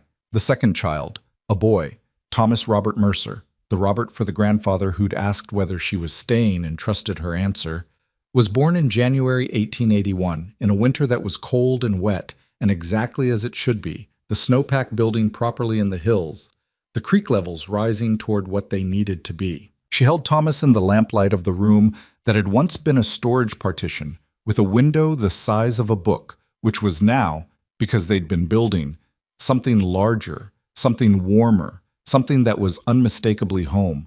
and she thought about 43 cents and a cattle wagon and a foreman who'd looked at her like livestock and a ledger with a seam in it. And she thought about all the distances between that woman and this one, and they were not the distances of luck or of rescue, but of work and choice, and the slow accumulation of days on which she had refused to be less than what she was. Colton came in quietly and sat on the edge of the bed and looked at his son in the way he'd looked at his daughter, with that wondering stillness that she'd stopped trying to categorize and had simply learned to love. "How are you?" he asked. "Tired," she said. "Good tired." "Thomas Robert," he said. "Thomas Robert." She looked down at the baby. "He looks like you. He looks like a very small, very angry person." "Yes." She felt the almost laugh. "Like you." He reached over and tucked the blanket more firmly around Thomas, the gesture so practiced and gentle that she thought about how people become things they weren't born knowing how to be, how the becoming happens in small daily acts rather than in transformations. How Colton Mercer had been a good man learning to be a father, the same way she'd been a determined woman learning to be home. Outside, the January wind moved across the Wyoming territory with its usual absence of apology, but inside the lamp held its light, and the ranch went on in the darkness around them, and it was enough. It was more than enough. The years did not pass gently. They rarely do, on the frontier or anywhere else, and anyone who tells you otherwise is either lying or hasn't been paying attention. They pass the way hard things pass, with weight, with accumulation, with the slow grinding of seasons that took something from you every year, and occasionally, if you'd worked for it, gave something back. By 1890, Blackthorn Ranch ran 800 head of cattle and maintained a horse breeding operation that had become, in Felix's capable and obsessive hands, one of the most respected in Sweetwater County. Felix had never cried the day they told him about the standalone operation, exactly as predicted, though Clara had reported with great authority that she'd seen him standing alone in the east pasture for a long time afterward with his back to the barn, which everyone understood to mean the same thing. He'd been at Blackthorn for 12 years by then and showed no inclination to go anywhere else, which Evelyn privately considered one of her better decisions. Margaret was 11 and Thomas was 9, and they were, as children of people with strong personalities tend to be, themselves in specific and occasionally exhausting ways. Margaret had inherited her mother's precision and her father's stubbornness in a combination that made her simultaneously the most organized and the most immovable person in any room she entered. Thomas was quieter, more watchful, with a quality of patient observation that made adults forget he was in the room, and then discover, disconcertingly, that he'd been listening to everything. Evelyn had delivered a third child, a girl named Ruth, in 1884, and lost her at 4 months to a fever that arrived without warning and could not be turned. That loss lived in her in a place she didn't discuss, and had learned not to approach head-on, the way you learn not to look directly at certain kinds of light. Colton carried it differently. She could see it in him on certain evenings, a quality of stillness that meant he was thinking about Ruth, and on those evenings she would simply sit near him, because nearness was the only honest comfort, and she'd long since stopped pretending that words could do the work nearness did. They had learned, over the years, how to carry things together without requiring each other to perform recovery they didn't feel. Pierce Whitmore had finally, in 1886, sold his operation and moved south. She'd heard about it through Aldridge, who'd heard it from a hand who'd ridden in from town, and she'd received the information at her desk with the same expression she gave most news. Still, considering, filing, and then said to Colton that evening, "Whitmore sold." "I heard," he said. "Good." "Yes." That was the extent of the conversation, which was exactly the right length for it. Sam Aldridge retired in the spring of 1891, which was not a surprise. He'd been slowing visibly for 2 years, his joints giving him trouble in the cold, in a way he didn't complain about, but that you could see in how he moved on winter mornings. They held a supper for him. The whole ranch gathered in the cookhouse, and Dolores cooked everything he'd ever mentioned liking over 15 years of conversation, which was a more impressive feat of accumulated listening than it appeared. Aldridge stood at the end of the table and looked at all of them with the expression of a man who hadn't planned to feel as much as he was feeling, and said, "I didn't expect to stay this long when I came. I expected to stay a season." He stopped, cleared his throat. "This place got into me." Evelyn understood that completely. They promoted a man named Harlan Dews, young, 26, born in Wyoming and trained on it, to foreman, which caused a brief resistance among two of the older hands that she and Colton talked through separately with each of them over the course of a week, patiently, without ultimatums, in the way they'd learned to handle resistance on the ranch, not by forcing it, but by explaining the reasoning and trusting that most people, when given the full picture, could find their way to the right position. Both hands came around. It didn't always work that way. This time it did. Harlan Dew's was good, not Aldridge's kind of good, which was the settled, weathered competence of someone who'd solved every problem before, but the good of someone young enough to still see problems freshly, which had its own value. He made mistakes. He knew he made mistakes and said so, which Evelyn considered the more important quality. "He reminds me of you," she told Colton one evening. "He makes more mistakes than I did." "That's because he admits them." She looked up from her book. "You used to fix yours before anyone noticed. That's not the same thing as not making them." He was quiet for a moment. "That's accurate." "I know. You don't have to sound quite so satisfied about it." "I've been right about things for 15 years, she said. "I've earned a certain amount of satisfaction." He turned the page of his own book. "You were wrong about the east fence posts in '82. The posts were structurally compromised. My assessment of the timeline was off, not my assessment of the problem." "That's a fine distinction." "All meaningful distinctions are fine." She looked at him over her book. "That's what makes them meaningful." He smiled. Not the almost smile, the full one, the one she'd been collecting for years, the one that still did the same thing it had always done to the specific region of her chest where she kept things she couldn't entirely explain. The trouble came into winter of 1893, the way real trouble tends to come, from a direction you'd been watching and from one you hadn't simultaneously. The direction she'd been watching was economic. The cattle market had been softening for 2 years, prices driven down by oversupply, and a railroad system that was changing the math of ranching across the territory. She'd been tracking it in the quarterly reports, adjusting projections, having the same conversation with Colton every few months that arrived at the same careful conclusion. They needed to diversify further, reduce dependence on the cattle market's volatility, build more value into the horse operation. The direction she hadn't been watching was Colton's heart. He came in from a morning ride in late November and sat at the kitchen table and didn't get up again. Not dramatically. Not a fall, not a collapse. He just sat and said his chest felt strange, and she looked at his face and sent Thomas to town for the doctor at a pace that required no explanation. The doctor, a man named Pierce, who had been practicing in Sweetwater County for 8 years and had the calm efficiency of someone who'd seen enough emergencies to stop performing alarm about them, spent an hour with Colton and came to find her in the hallway afterward. "His heart is working harder than it should," Pierce said. "He needs to rest. Not ranch rest, real rest. Less riding, less physical work, and less—" He looked at her with the directness she'd always appreciated in him. "Less carrying, the kind that doesn't show." "How serious?" Pierce was quiet for a moment.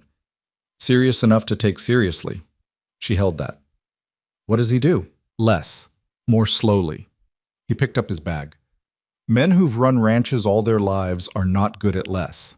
You know him better than I do." She did know him. She knew exactly how he would receive this information and what it would cost him, because she knew what the ranch meant to him. Not as possession, but as identity, as the physical expression of everything his father had built and everything he'd defended and expanded, the place where his hands had always known what to do. Telling Colton Mercer to do less on Blackthorn Ranch was like telling a river to flow more politely. She went in and sat on the edge of the bed and told him what Pierce had said, plainly, without softening or inflating. He looked at the ceiling for a moment. "Less. Less. The spring count, I'll run it. The north fence inspection. Harlan and Thomas." She held his gaze. "Thomas is 17. He knows the fence line better than most of the hands." Colton looked at her. "You've already thought through all of it." "I had an hour in the hallway." I was quiet for a long moment. Outside, the November wind moved through the yard in the familiar way, indifferent, exactly itself. "I'm not good at this." "I know." She didn't pretend otherwise. "You'll do it anyway." "Will I?" "Yes." She reached over and took his hand. "Because you're not going to leave your children before you have to, and you're not going to leave me." He looked at her. Directly, fully, the way he'd looked at her in the office on the morning she'd shown him the first evidence of Hatch's theft, the recording look, The one that meant something was going somewhere specific in him. No, he said quietly. I'm not going to do that. The following years reorganized the ranch in ways she hadn't anticipated, and in ways she had. Thomas took to the physical management of Blackthorn with a thoroughness that would have surprised people who remembered his quietness as a child, if they'd forgotten that quiet people are often simply storing what they'll need later. At 17, he knew every fence line and water source on 6,000 acres. At 19, he was riding with Harlan on the cattle decisions with a judgment that was already good and would be better. He had his father's patience and his mother's precision, which was a combination the ranch had been built on, and which suited it in the way that places sometimes pass their requirements down through families, selecting for what they need. Margaret went east for 2 years, a women's college in Ohio, an argument Evelyn had been making to Colton since Margaret was 14, and that he'd been resisting out of a reluctance she understood and didn't accept. The argument she'd finally made that moved him was simple. She is who I was at 14, Colton. Do you want to tell her there's a ceiling? He hadn't answered that question because it didn't have a good answer. Margaret came back in 1896, not because she was required to, but because she chose to, which was the way Evelyn had always hoped it would go. She came back with a year of accounting training and opinions about land management that she expressed without preamble to anyone who seemed relevant, which was very specifically her mother's daughter, and also very specifically herself. She argued with Harlan for 40 minutes yesterday about the grazing rotation, Colton told Evelyn with the expression of a man who was mostly amused and partly exhausted. Was she right? Substantially. Did Harlan admit it?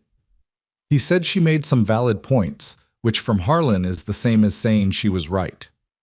Then I don't see the problem, Evelyn said. Colton gave her a long look. I remember a man named Hatch who had a version of that same conversation. And how did that turn out?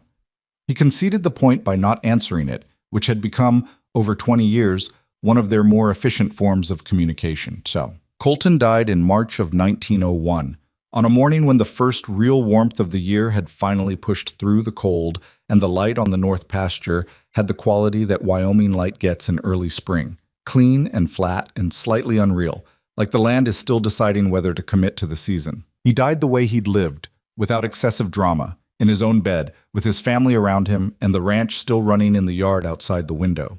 His heart, which had been working harder than it should for 8 years, simply stopped finding the effort worth continuing. Pierce said he had been sleeping and likely felt nothing, which was the thing doctors say, and which may even have been true. She sat with him for a long time after, in the quiet of the room, while downstairs the house held its breath around her grief. The grief was real and total, and she didn't perform it for anyone. It arrived like the Wyoming winter she'd first encountered. Not gradually, not politely, but all at once, as if it had been waiting just outside the door. She let it in. She let it move through her and take what it needed because she'd learned, with Ruth and with years of smaller losses, that grief does not shorten when you fight it. It only goes underground, where it finds other ways out. She did not stop working. This was not a refusal to grieve. It was the way her grief expressed itself and always had, not through stillness, but through motion, through the continuation of the thing that had been built, through honoring the 24 years of partnership by treating its product as worth protecting. The ranch was the physical record of everything they had built together. Letting it diminish would be the one kind of faithlessness she couldn't forgive herself. Thomas was 20 years old and capable, and she trusted him completely with the cattle operations and the land management decisions. She stayed in the office. The records were hers. The correspondence was hers. The financial standing of Blackthorn Ranch. Through the economic turbulences of the early century, through the slow transformation of the frontier into something more organized and less raw, that remained in her hands, and her hands did not shake. Margaret ran the horse operation after Felix finally, reluctantly, at the age of 63, allowed that he was perhaps not moving quite as fast as he once had. She ran it with the aggressive competence of someone who'd been prepared for it her whole life without being told that was what she was being prepared for. And within 3 years, the program was selling trained horses to buyers from as far as Colorado and Montana, names that would have seemed impossible when Evelyn had first proposed 2 mares and a revised pasture plan in 1878. There was a morning in 1907. She was 55 years old, which still surprised her occasionally, the number seeming to belong to someone in a different category. When she rode out to the north pasture before breakfast, which she did sometimes, not for work, but for the thing that wasn't quite named, the way of touching the land that had become its own kind of conversation over the years. The ranch looked different from a horse than it did from the office window. Larger, more physical, more real, in the way that things are more real when you're inside them rather than measuring them. 800 acres of pasture land, the herd moving slow in the morning light, the windmill turning, the bunkhouse showing smoke from the cookhouse chimney. Harlan's replacement, a man named Cord who'd been with them 7 years, would be out shortly with the morning crew. She sat her horse on the rise and looked at it, and thought about a cattle wagon and 43 cents and a Boston coat that wasn't made for Wyoming wind. She thought about her father, who would have found Wyoming interesting. She thought about Colton, who was everywhere on this land in the way that people are everywhere on the places they built. In the fence lines he'd argued about, and the pastures he'd ridden, and the office where they'd sat across from each other with ledgers between them, and said things eventually that they'd been afraid to say. She thought about what it cost to choose something, really choose it, not fall into it, not be carried there by circumstance, but look at it clearly with full awareness of what it would require and say yes with both eyes open. She'd done that with Wyoming and with Colton and with the work, and none of those choices had been safe, and every one of them had been right. This was what she understood now, at 55, on a horse on a rise above the north pasture in the early light, that she hadn't understood at 24 on a cattle wagon coming into Sweetwater County. The choices that look like risks are often the only ones that lead somewhere real. The safe choice, Philadelphia, the merchant's accounts, the respectable and uncomplicated life she could have had, would have been a life, but it would have been a narrow one, built around what she could manage rather than what she could build. She had not known she was capable of building anything until she had no choice but to try. The trying was what it was. It was not graceful. She had been wrong about things. The fence posts, yes, but larger things too, judgments about people and timing, and what the ranch could absorb in a given season. She had been sharp when she should have been patient, and patient when she should have been sharp, and she had carried grief badly for a while, and loved cautiously for longer than she needed to, and she had sometimes let the ledgers stand between her and the harder conversations because numbers were easier than feelings, and she had never fully unlearned that habit. She had also built something that would outlast her. That was not nothing. That was in fact the whole thing. Thomas married in 1905, a woman named Vera from a ranching family in the northern county who had the excellent quality of being completely unintimidated by Evelyn, which Evelyn considered a mandatory requirement and had told Thomas so directly, to his mild embarrassment and Vera's immediate approval. They had 2 children by 1910, and Evelyn watched those grandchildren move through the rooms of the main house, with the comfortable ownership of children who have never known a home to be anything other than theirs. And she thought about what it meant to make a place safe for the people who come after you. Not safe from difficulty. Difficulty was the frontier. Difficulty was life. You didn't protect children from difficulty without making them incapable of it.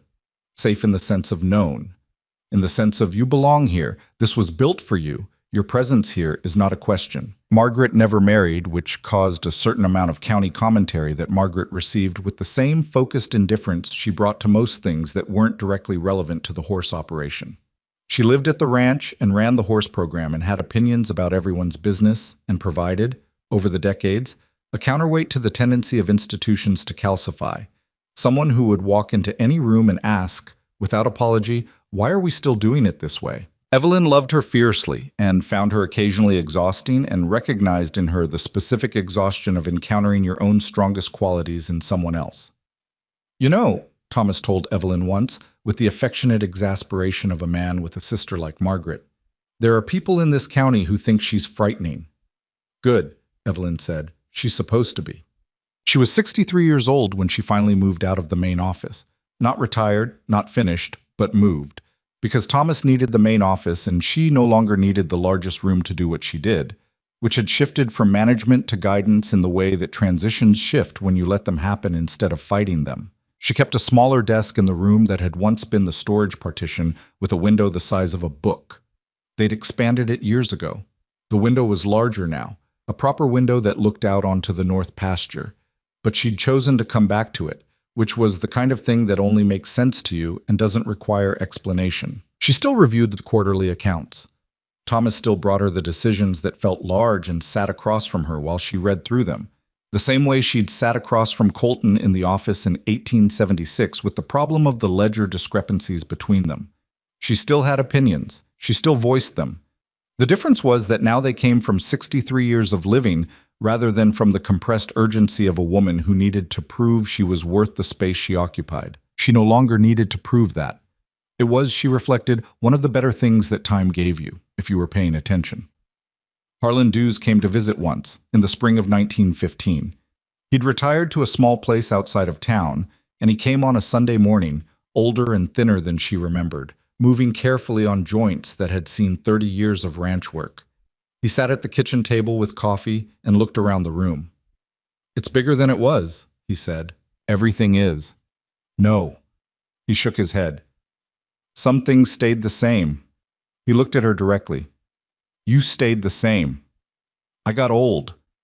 "You stayed yourself." He wrapped his hands around the cup. "That's what I meant. Some people, the years changed them into something different. You just got more of what you already were." She thought about that for a long time after he left. She died in the winter of 1921, which was a hard winter, which seemed appropriate. Wyoming had always communicated with her through its winters, and it would have been odd to go in a gentle season. She was 68 years old. The doctor said her heart, not unlike Colton's, had simply reached the limit of its contract. Thomas was with her. Margaret was with her.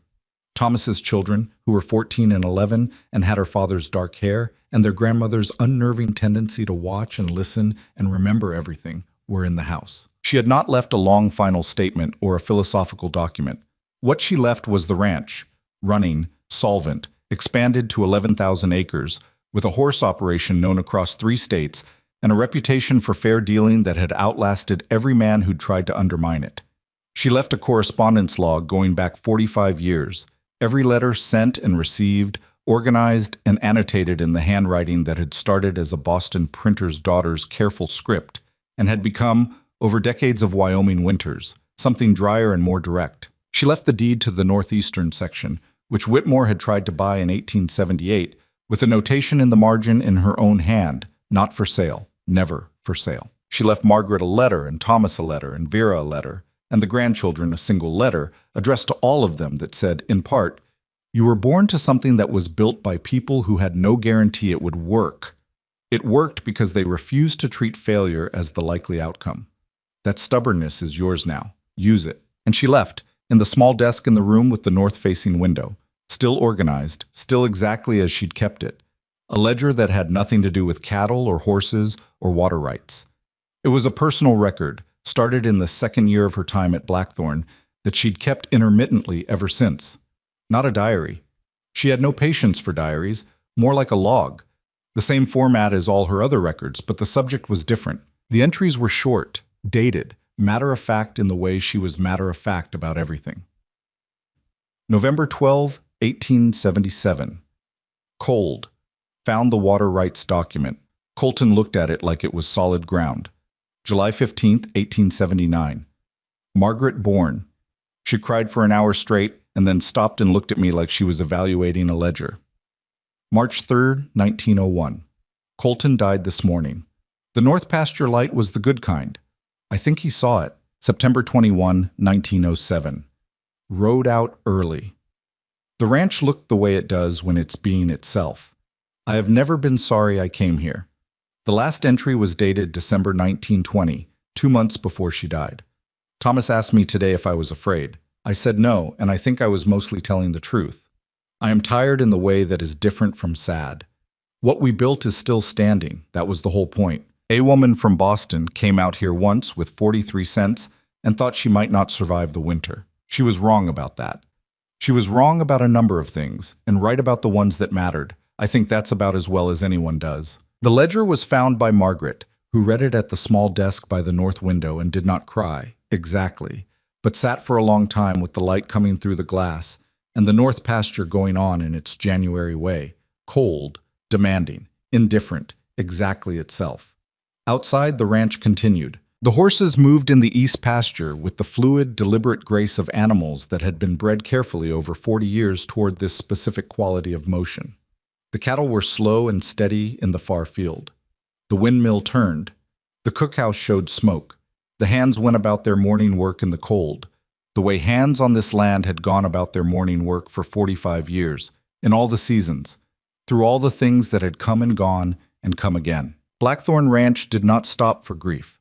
It had been built by people who knew that life required continuation, that the work was the memorial, that the best thing you could do for the ones you'd lost was to keep building what they'd died believing in. It went on. It went on for a very long time.